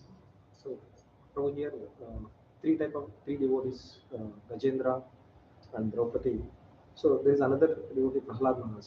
Yes. So Prahlad Maharaj is actually even in the difficult situation, means his mood is so I'm son of Krishna and he need to take care of everything. So Yes. then why do I need to pray in the difficult situations? Like so, how to understand? So is this Uttama or these two devotees, Draupadi? Yes, yes. Especially, I just wanted to share with you, especially 6940. 6940, there's a beautiful purport in the Dhritarashtra section. Prabhupada writes that, yes, there are two kinds of devotees, Sakama and Akama. The difference between Sakama and Akama devotees is that when Sakama devotees like demigods fall into difficulty, they approach the Supreme Personality of Godhead for relief. Whereas Akama devotees, even in greatest danger, never disturb the Lord for material benefits. Even if an Akama devotee is suffering, he thinks that this is due to his past impious activities and agrees to suffer the consequences. He never disturbs the Lord. Even while suffering in the midst of difficulties, devotees simply offer their prayers and service more enthusiastically. So these Akama devotees, they never disturb the Lord. They feel that the difficulties that come, that's just an instrument. It really helping me to be more absorbed in Krishna. So their aspiration, their goal is only not to take service from Krishna, only to serve Krishna. And the other, right? There's a difference between the demigods, and there's a difference between, let's say, Draupadi or Gajendra. The demigods, Yes, they were praying to Krishna to get rid of the suffering so that they can enjoy.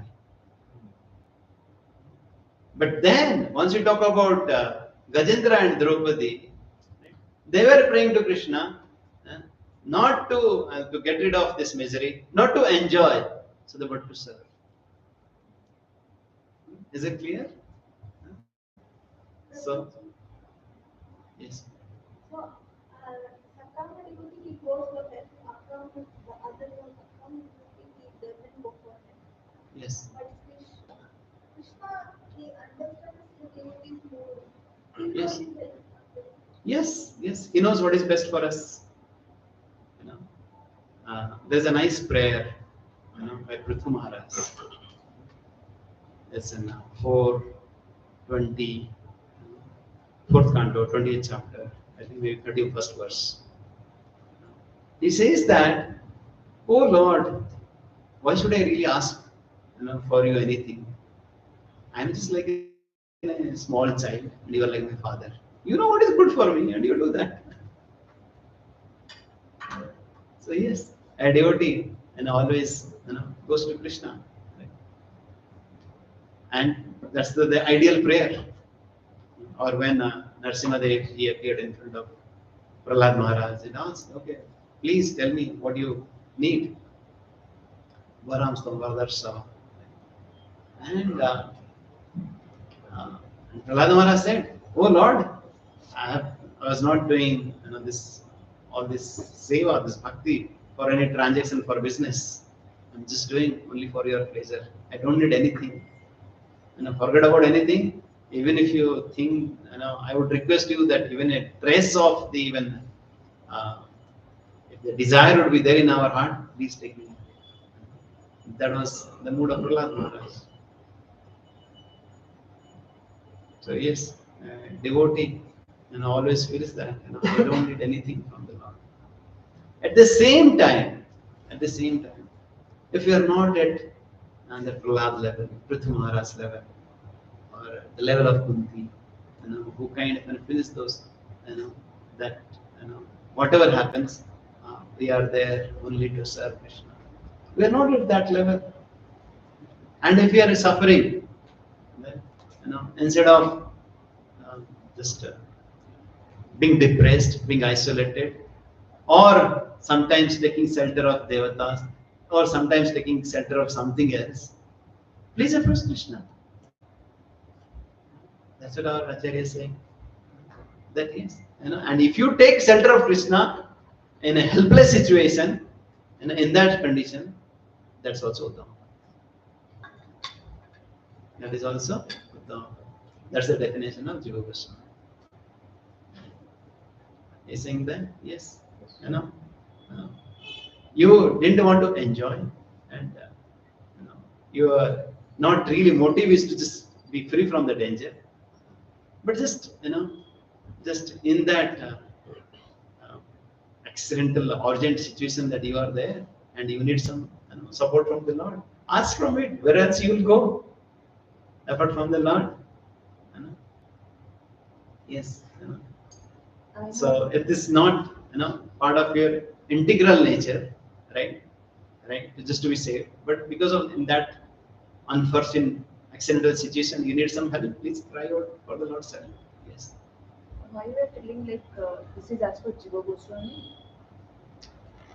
Yeah. So because somebody might say that, oh, Uttama Bhakti means like Anya Abhilasita, free from material desires, all that, right? But then once you talk about Gajendra or you talk about Draupadi, where it is mentioned, we should always talk about the reference. Who has given that? Like all this and this concept of bhakti, yes, it is also very difficult to understand. We cannot concoct that this is the definition of bhakti. We have to define the bhakti as per acharyas. Right? Yes, Rupa Goswami has given this definition, right? But this definition also needs elaboration, and that elaboration is given by Jiva Goswami, and that elaboration was further given by Vishwanath Chakravarti Thakur. That elaboration is further recounted by Srila Prabhupada, and that elaboration is further given by like Dhanudhar Maharaj, Manasai Maharaj, and so many other devotees. That devotees still need some further elaboration, right? Yes, the definition is complete, But for us to consume and to assimilate, we need more and more details. But at the same time, we cannot quote our own that this is what I feel. We feel that, okay, this is what Jiva Goswami has mentioned. This was Vishnu Chakravarti. This is what Prabhupada has mentioned here. We quote the acharyas. That this is how bhakti is. This is what bhakti is. Makes sense? Yeah, actually, my question was why not Rupa Goswami? Why we are telling Jiva Goswami like that? Like the Because this Anyabhilasita Sunyam is given by Rupa Goswami, but the elaboration of Anyabhilasita Sunyam is given by Jiva Goswami. That's what it is. Okay.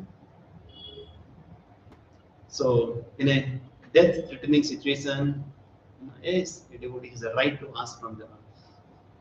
And this is a temporary desire, not a desire which is deep-rooted within our heart. And this is not harmful to this bhakti or her bhakti.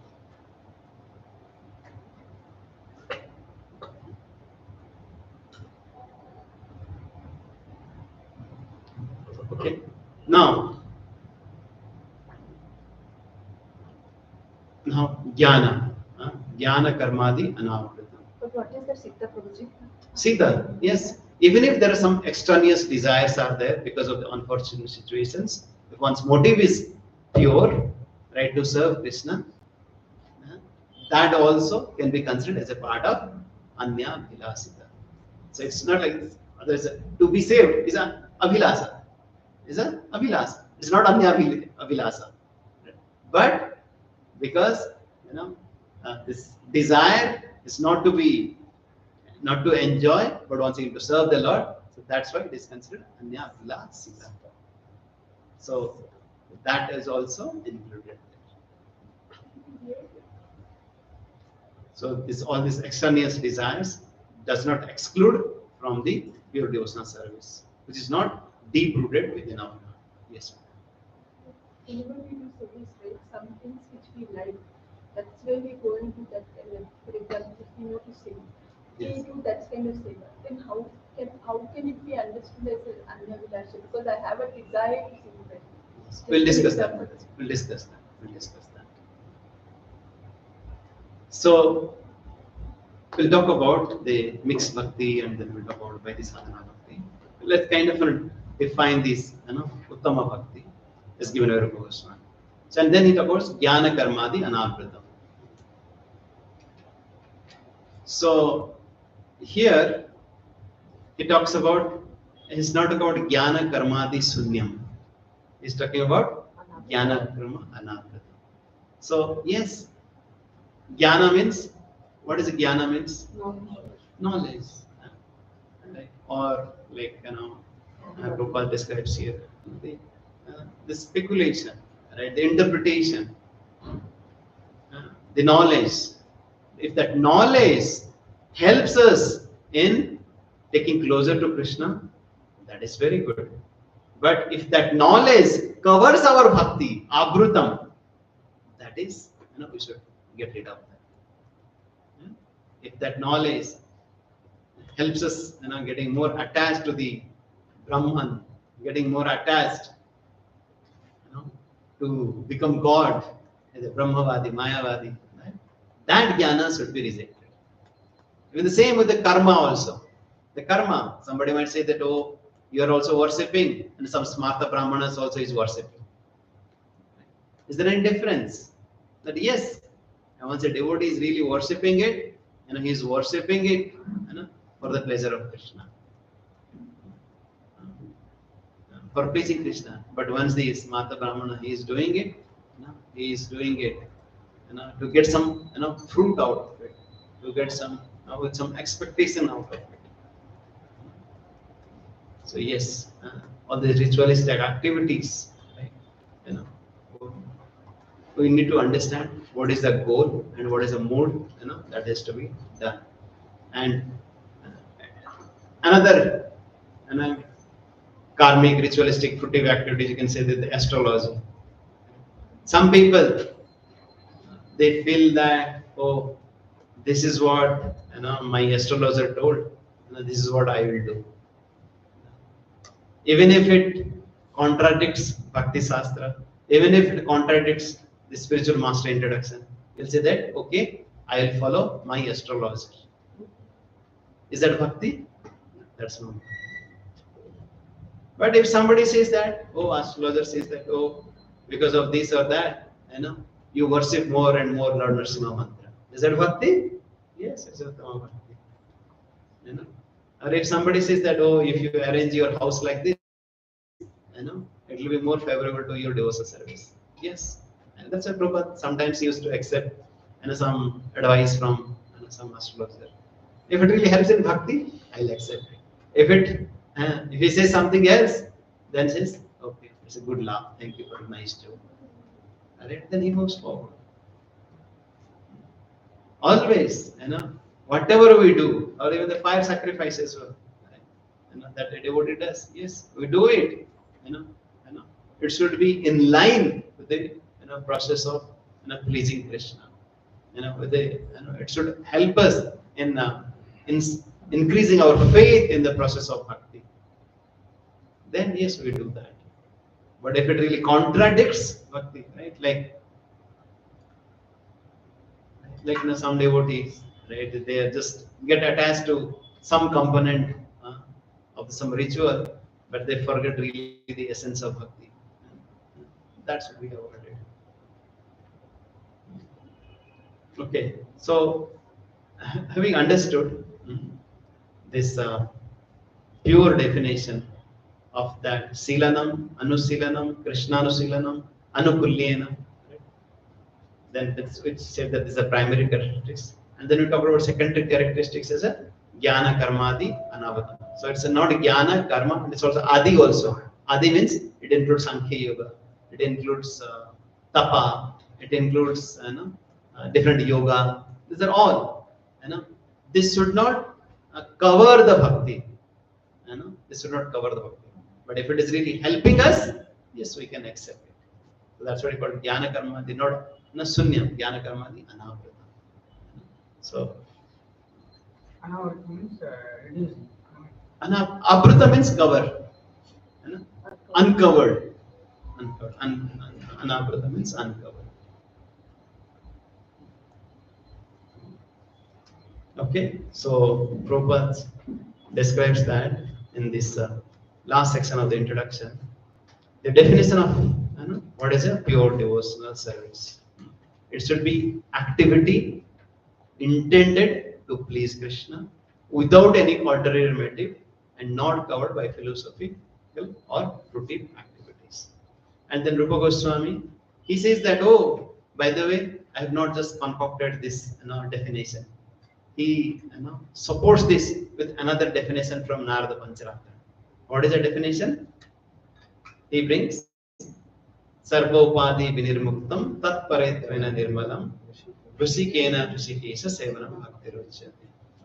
And it's also like one-to-one matching this definition and this the other definition. So once you talk about anybody can say that once you talk about Sarvopadi Vinirmuktam, how it is aligned to that Anyavilasitam Sunya verse.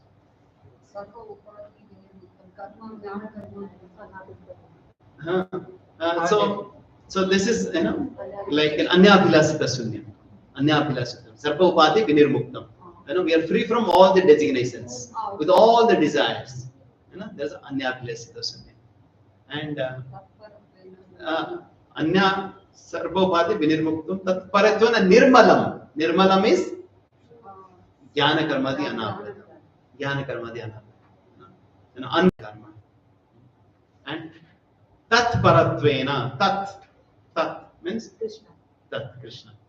So here Tat Paratvena is Anukulyena. It's a favorably intent to please Krishna. And then Hrushikena Hrushikesa Sevanam. That is what? Sevanam means what? Silanam. Krishna Anusilanam. Krishna Anusilanam. And that's called Bhakti Ruchyate. It's called Bhakti Rutam. So once again, once you talk about the primary Surupa Lakshana, discuss that. What is that? The two things. Krishna Anusilanam, Anukulyena. Or in Sarvopadi verse, it is means Tat Paratvena and Hrusikena Hrusikesa Sevanam. You got it? This two. Hrusikesa, Hrusikena, Hrusikesa. You talked about, you understand that Hrusika. Hrusika means what? Senses. And so Hrusikesa is the master of the senses. Like we were just discussing some time back. That, yes, all the senses doesn't belong to us.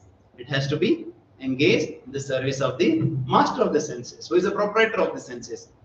This Pancham Bhuta, right? This doesn't belong to us. This belongs to Krishna. So it has to be used in the service of Krishna. Hrishikena, Hrishikesha Sevana.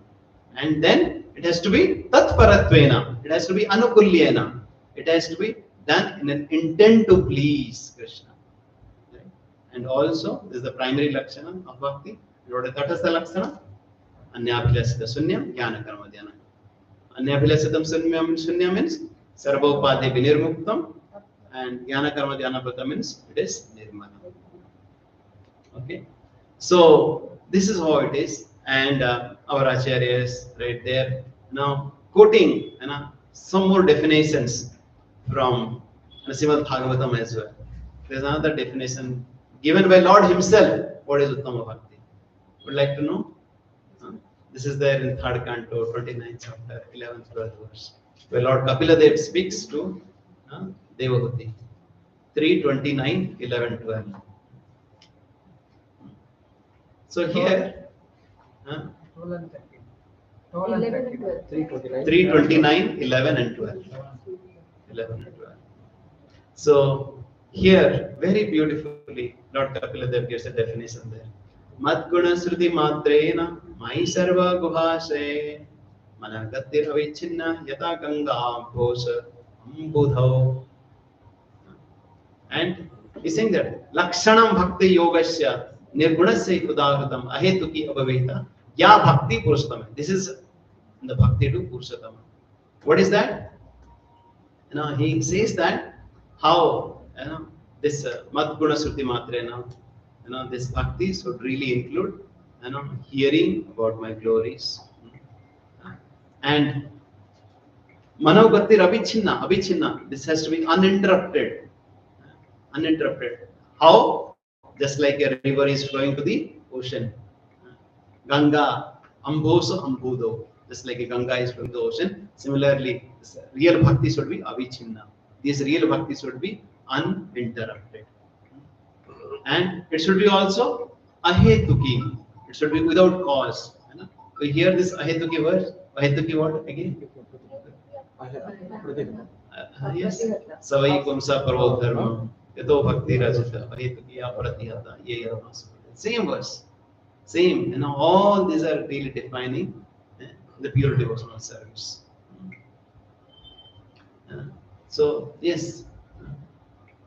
So, considering all these definitions, right? Some of us might say that, oh, are we really doing Uttama Bhakti? Right? And now our Acharyas talks about what is really mixed Bhakti, mixed devotional service. Especially, once again is there in the Kapila Sambhata, 3:29, 8 to 10. 3:29, 8 to 10. Okay, maybe I can share with you. 3:29, 3:29, 8 to 10, where we just talk about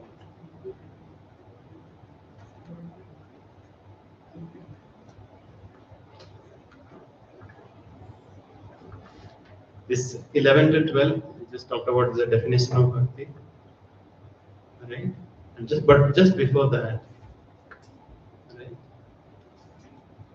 Just before that, Kapila Dev also talks about the mixed Bhakti. Okay, the first. Okay, what is saying? Abhisandhayo yahimsam dambham masarya evava sambrami bhinna drubhavam mai kurya satamasa. This is something called devotional service executed by a person who is envious, proud, violent, and angry, who is a separatist. It's considered to be in the mode of darkness. So we didn't know that bhakti is also in tamas. It's a tamasic bhakti also. So bhakti is not tamasic, but if the bhakti is performed by the person who is in the tamasic goal, tamasic aspiration. What is the tamasic aspiration? That he is having a person who is is doing this bhakti to establish himself as the most famous person, to become right. And this bhakti, if really is wants to become violent, become angry, you know, and we become separatist. Separatist means what? If our desire is in line with Krishna's desire, then that's good. But if our desire is not in line with Krishna, that is called separatist. Bhinna druk bhava. Bhinna druk bhava. These are all bhakti in the mode of ignorance, mode of the Prabhuji, but Yes. this kind of mode of bhakti, in that kind of ignorance is mostly found in devotees of demigods. Yes. Even Yes, who is the example in Srimad Bhagavatam 4th canto? Classical example of a devotee who was doing devotional service in this mode. Anybody knows? Daksha. Daksha, yes, he was worshipping Vishnu. But all of us know what really happened in that sacrifice. What happened? He wanted to establish himself. Oh, and I'm not just telling out of my pride, but I'm really telling the truth. Right? This Shiva, you see, what kind of crooked fellow he is. Right? He does not bath, he is associated with so many other people. And I'm not telling out of my envy. He's saying that. Right? That yes, that is a mode in the bhakti and the mode of tamas. So yes. it is not possible for Krishna's devotees to go in such a direction. Yes, that's what Daksha. He was worshipping Lord Vishnu. Right? But at that time, you are really covered by that tamasic conditioning. Your tamasic aspiration, tamasic goal. You are covered. Yes. Why he was not chanting? I mean, why he didn't get purified? Why Yes, his mood didn't get purified? Yes. Yes. Like sometimes we see that there are so many instances. Like, oh, why Dhruva, right? Like we'll hear about the devotional service in the mode of passion. Dhruva is considered who is really was doing in this mode, in the mode of passion. Right? So Lord wants to teach us that whoever, whatever condition can be, they can really perform bhakti. And over if they do it, Tibrena Bhakti Yogena, once they do the bhakti with the Tibra, they will get purified over a period of time. And after that, yes, he didn't remain at that stage. Right? Once, he was given opportunity, right? And then he purified himself, and then he repented, and then he asked for this, the love of the Lord. Right? And the same also with the Dhruva Maharaj also.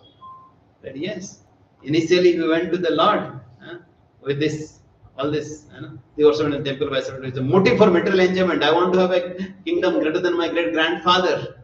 That was the mood of Dhruva Maharaj. He approached the Lord. But then once he practiced the bhakti, then he said, Sthana. Then he said that, right, okay, I don't need anything else. Swamin Pitatosmi Paramna Yache. I don't need anything else from my Lord. Yes. But the Lord wants to give these examples that yes, that somebody could be at any stage, right? But yes, they can also really attain this pure bhakti once they do the prana bhakti, they really perform this process of bhakti. And then there is an example of the bhakti in the mode of goodness. What is the mode of goodness? So when a devotee worships the Supreme Personality of Godhead and offers his activities in order to free himself, so okay, I have a slide, I think. So here, but before that, there's a very nice. Yes, Prabhupada writes. Devotional service in the mode of ignorance, passion, and goodness can be divided into 81 categories. We thought the 3 categories, no? How it is 81? Anybody? Yeah, the 9 Bhakti steps are there. 9 Bhakti steps are there, and each of them they can be practiced in these 3 mode of passion. So 9 3 is 27. Another 3. Uttama Bhakti. Yes, no, 9 3 is 27, no? Like, see, Prabhupada, there are different devotional activities such as hearing, chanting, remembering, worshipping, offering prayer, and serving, surrendering, everything. And each of them can be quantified, can be divided into 3 qualitative categories, right? There is a hearing in the mode of passion, mode of ignorance, mode of goodness. Similarly, there is chanting in the mode of goodness, passion, and goodness. 3 multiplied by 9 equals 27, and again multiplied by 3, it becomes 81. So, what is this? Again, why we multiply again 3?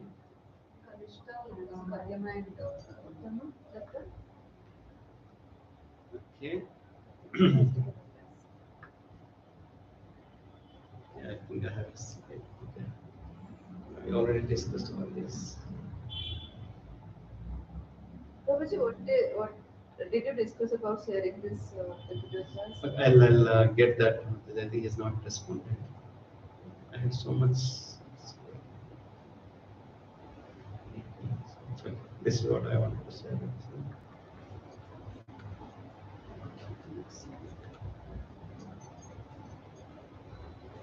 How it becomes 81.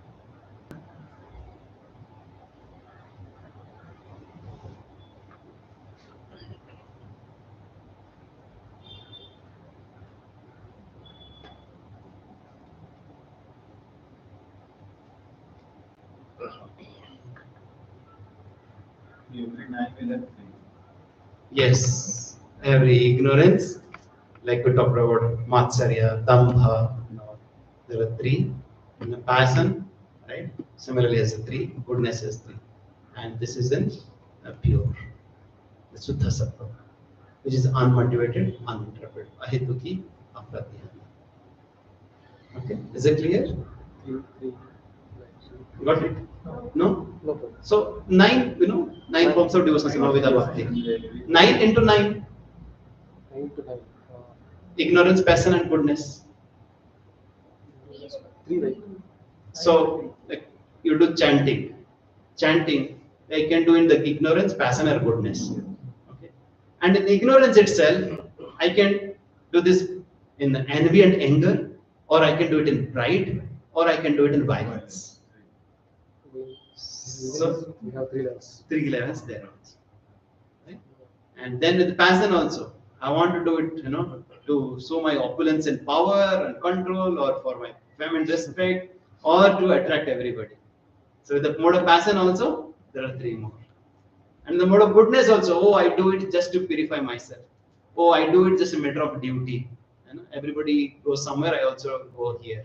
Oh, I just do it so that I have committed so much sinful activities, I'll just do it. So that's it for my free oneself from all the reactions. So that is a 9 into 9 into 9 into 9. 21. Is it clear now? How it becomes 21? 81. Sorry, 81. 81. 9 3 is 27. 27. 81. Okay. So just to summarize today's discussion once again. So we discussed about Swarupa Lakshana, Anukulyana, Krishna, Anusilanam. Silanam, we discussed that yes, it's an activities, but it's Anusilanam, so following the footsteps of the predecessor Acharyas, and of course it has to be Krishna in the center. Krishna means Krishna had various expansions, Krishna has paraphernalia or Krishna pure devotees, and so Anukulyana, it should be with an intent, with an attitude, right, towards pleasing Krishna. So it means it's a Anusilanam, Anukulyana, right? Means an activity and action, right? Activities, right, and the intention, right? Activity and intention, both should be for pleasing Krishna. And then Tatastha Lakshana, we discovered yes, that it should be free from all material desires and then jnana karmadi anavritam. Impersonal activity, fruitive activities, or adi means other things also, anavritam, not covered. Right? And this is what, yes, pure devotional service. Pure devotional service, like yes, this is a first class bhakti, and this is what we talked about. That Gajendra's one, that yes, if it is a death threatening situation, if that, you know, that is, desire is not his nature. So from Vishwanath Chakravarti commentary, this is also Tatastha Lakshana.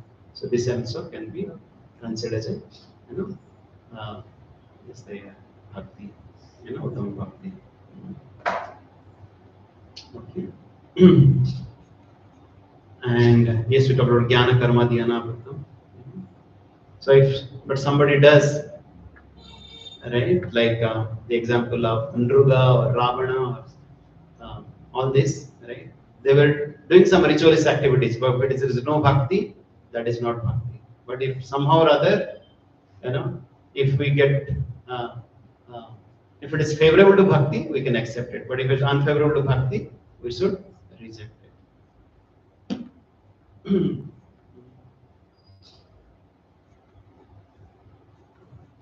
Right? So that's why it is because whoever is having this karma and jnana, right? They are always asanta. Then why we are reading Prabhuji? Sorry. Jnana, you said no, Jnana. No, we they are discussed always that a Santa. jnana, like we discussed right now, right? If jnana, if it is favorable to our bhakti, we should accept it. But if that jnana, if it is really leading to impersonal Brahman, we should reject it. And the same karma also we discussed. If it is a karma, if it is really helping, yeah, in our increasing our bhakti, we should accept it. If it is really taking us away from bhakti, like karma we talked about in Rugasari or in Ravana, they were also doing some, you know, tapa, all that. But that was really taking them away from the Lord. And that we should reject it. But yes, so this karmis or the bhukti kamis, you know, they are just focused only on these profit, address, and distinction, money, sex, and social prestige. You know, that really brings a restlessness. Or mukti kamis, you know, their desire is just this is another also form of selfishness. Right? They just wanted to. Right? This is also motivated by personal desire. Right? Though it's a little bit elevated, but this is also a personal desire. And third, right, as a Krishna Bhakta is always peaceful because they don't have any other desire apart from pleasing Krishna. Okay. I wanted to keep this Siddhi Kamis also to be here. Siddhi Kami, Siddhi Kami, and then Krishna Bhakta. And then, okay, this is what we discussed today, and then we discussed about devotion and 3 months. And one more topic, just for me, very, you know, at high level, we'll just talk about one more beautiful verse, and then we'll just wrap up today. There is another beautiful verse which really talks about Vaidhi Sadhana Bhakti. Somebody might be thinking that, okay, I know you were not there in Uttama Bhakti, or maybe we are doing mixed Bhakti. There's another something called Vaidhi Sadhana Bhakti in Srimad Bhagavatam. Lord Krishna tells Uddhava, Jata Sraddha Mat Kathaso Nirbhinna Sarva Karmaso Veda Dukkhatmagna Kaman Parityaga Vyanishwaraha Tad Bhajito Mam Prita Sraddhalo Druda Nischaya Jisamanas Tatkan Kaman Dukkha Dharika. So basically what he says, a devotee, Jata Sraddhas Mat Kathaso, he has developed some faith in my hearing my glories. Nirbhinna Sarva Karmaso, he is convinced that I will not go to any karma and jnana. And also he understands that Veda Dukkhatmana Kaman. Dukkha, Veda means knows. What? Dukkha, like if I fulfill my desire, I go for sense gratification, I'll suffer. I'll suffer. That's the path of the misery. Parityage pi aniswara. Understanding still all these 3 points. First, what do you understand? He has a faith in Krishna. Then second is that he is free from karma and jnana, nirbhinna sarva karma. So third is that veda dukkhatmana kama. He understands that if I engage in some lust, greed and anger, I will suffer. Still parityage piyaniswara. Still he is not able to give up. He is still indulging in all that. But then tato bhajeta mam prita. But if still he continues his devotional service, right? Shraddhalu drudha nischaya, with determination, jusasmana tatkaman dukhadare. Repenting about whatever the nonsense things he is doing, still, right? Lord accepts that as a vaidhi sadhana. Right? And all of us can really relate to it. That yes, all of us have that faith in Krishna Katha. All of us know that we should be free from this karma and jnana. And we all know that, yes, the path of sense-creative will lead to misery. But somehow or other, we are not able to give it up. But if somehow or other, with Shraddha and Drudha Nischaya, if we continue repenting what are the nonsense activities we are doing, the Lord is saying, yes. Right? Once again, okay. Having awakened faith in the narration of my glories, being disgusted with material activities, knowing that all sense-creative leads to misery, but still he is unable to renounce sense enjoyment. My devotees should remain happy and worship me with great faith and conviction. At that point, we should not be depressed. That, oh, I'm not able to do bhakti, I'm right, and still I'm having so many suffering. Still I'm having this lust, greed, and anger. Right? Yes, that's why Lord say, like in Rupa Goswami also says, it's not anartha sunyam. Right? Once you're doing our bhakti in this Uttam Bhakti stage also, it doesn't become anartha sunyam. It becomes just abhilasa. Our desire is to please Krishna. Right? At the same time, yes, still there could be some anarthas. Because we are performing Uttam Bhakti, but we are there in the anartha nivrutti state. Where we are, abhi thulai ho raha hai. But this process is working. So at no point of time we are thinking that, because sometimes we mix these two. We mix and a desire, this abhilasa and anartha, right? It's unwanted activities. That is there. Right? So what we should do, right? Yes, we should kind of continue with our aspiration of devotional service, the pure devotional service of pleasing Krishna, pleasing Guru. At the same time, this anarthas will get purified as we really perform this bhakti. Because sometimes we think that, oh, as soon as we start this bhakti, this anarthas will go away. Right? Like especially, just give one more example from Bhagavad Gita. Right? In the Chatusloki of Bhagavad Gita, right? All of us know Chatusloki of Bhagavad Gita. What is this? Am Sarvasya Prabhu. Second verse is that Tesam Sattvavidam Prasiddham Priti Prabhu Gata. Right? There's a right? Between the devotees. Yeah, but the Katha and the Samamde Dushanti Mamradam. Then third one is that Tesam Sattvavidam Prasiddham Priti Prabhu Tadami Buddhi Vegana Yena Mamupayante. Right? So here Lord is saying that yes, a devotee who kind of performs devotional service with the Priti Purvakam, I will give the diligence through which they come to me. And then what? Tesam, for those devotees, right, who are doing this Priti Purvakam, Tesam Ivanu Kampartham Aham Ajnana Jamtama. Like you said, they are already coming to you, they are giving it. Why you are still talking about Ajnana Jamtama? Why are you still in that they still have ignorance?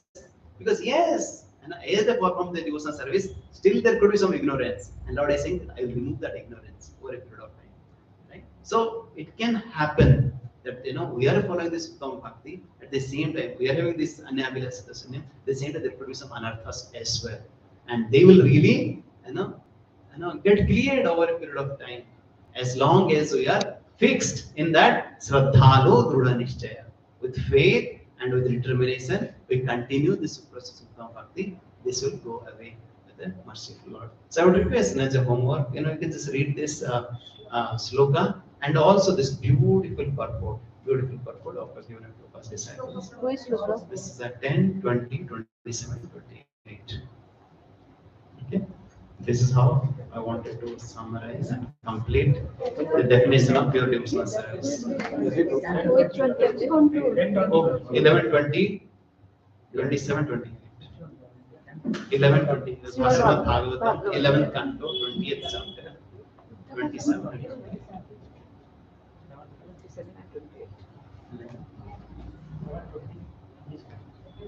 11, 20, 27 and 28. Oh, that.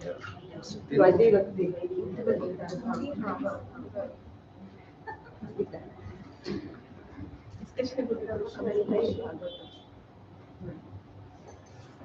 Yeah, I have a question. Yes, with this. We also have all the rasas like Yes. mother, Vishu, Vatsalya, Mhm. husband, Madhurya. Yes. Like we need to have all the rasas. Yes, yes, and different proportions. Yes, and different proportions. And our sthai bhava or sthai rasa will really get manifested once we follow this process of this Vaidhi sadhana bhakti for a period of time, and with the mercy of Guru and Krishna, our real rasa will really get manifested. But Srila Prabhupada and all our acharyas, they are saying that it's not that, because we cannot imitate. Right? That's what we'll be discussing step by step. That we cannot imitate that. Oh, I'm already in a Vatsalya bhav. I'll start beating Krishna. I'll start doing whatever Krishna pleases. Right? First, we have to go through the Vaidhi sadhana bhakti, and then we'll in the bhava bhakti, then the prema bhakti, and then we'll kind of realize the other rasas. That Rasa is only with Lord Prabhu, not with the. yes, devotees also respect. We talk about rasa is there with everyone. Either it could be mundane rasa or bhakti rasa, and the bhakti rasa also it could be at a different level of fructification. Right? Currently, it is in the dormant stage. This bhakti rasa is really in the dormant stage, for the Lord and his devotees. And we are just trying with this Bhakti Samadhi Sindhu to awaken, to increase it.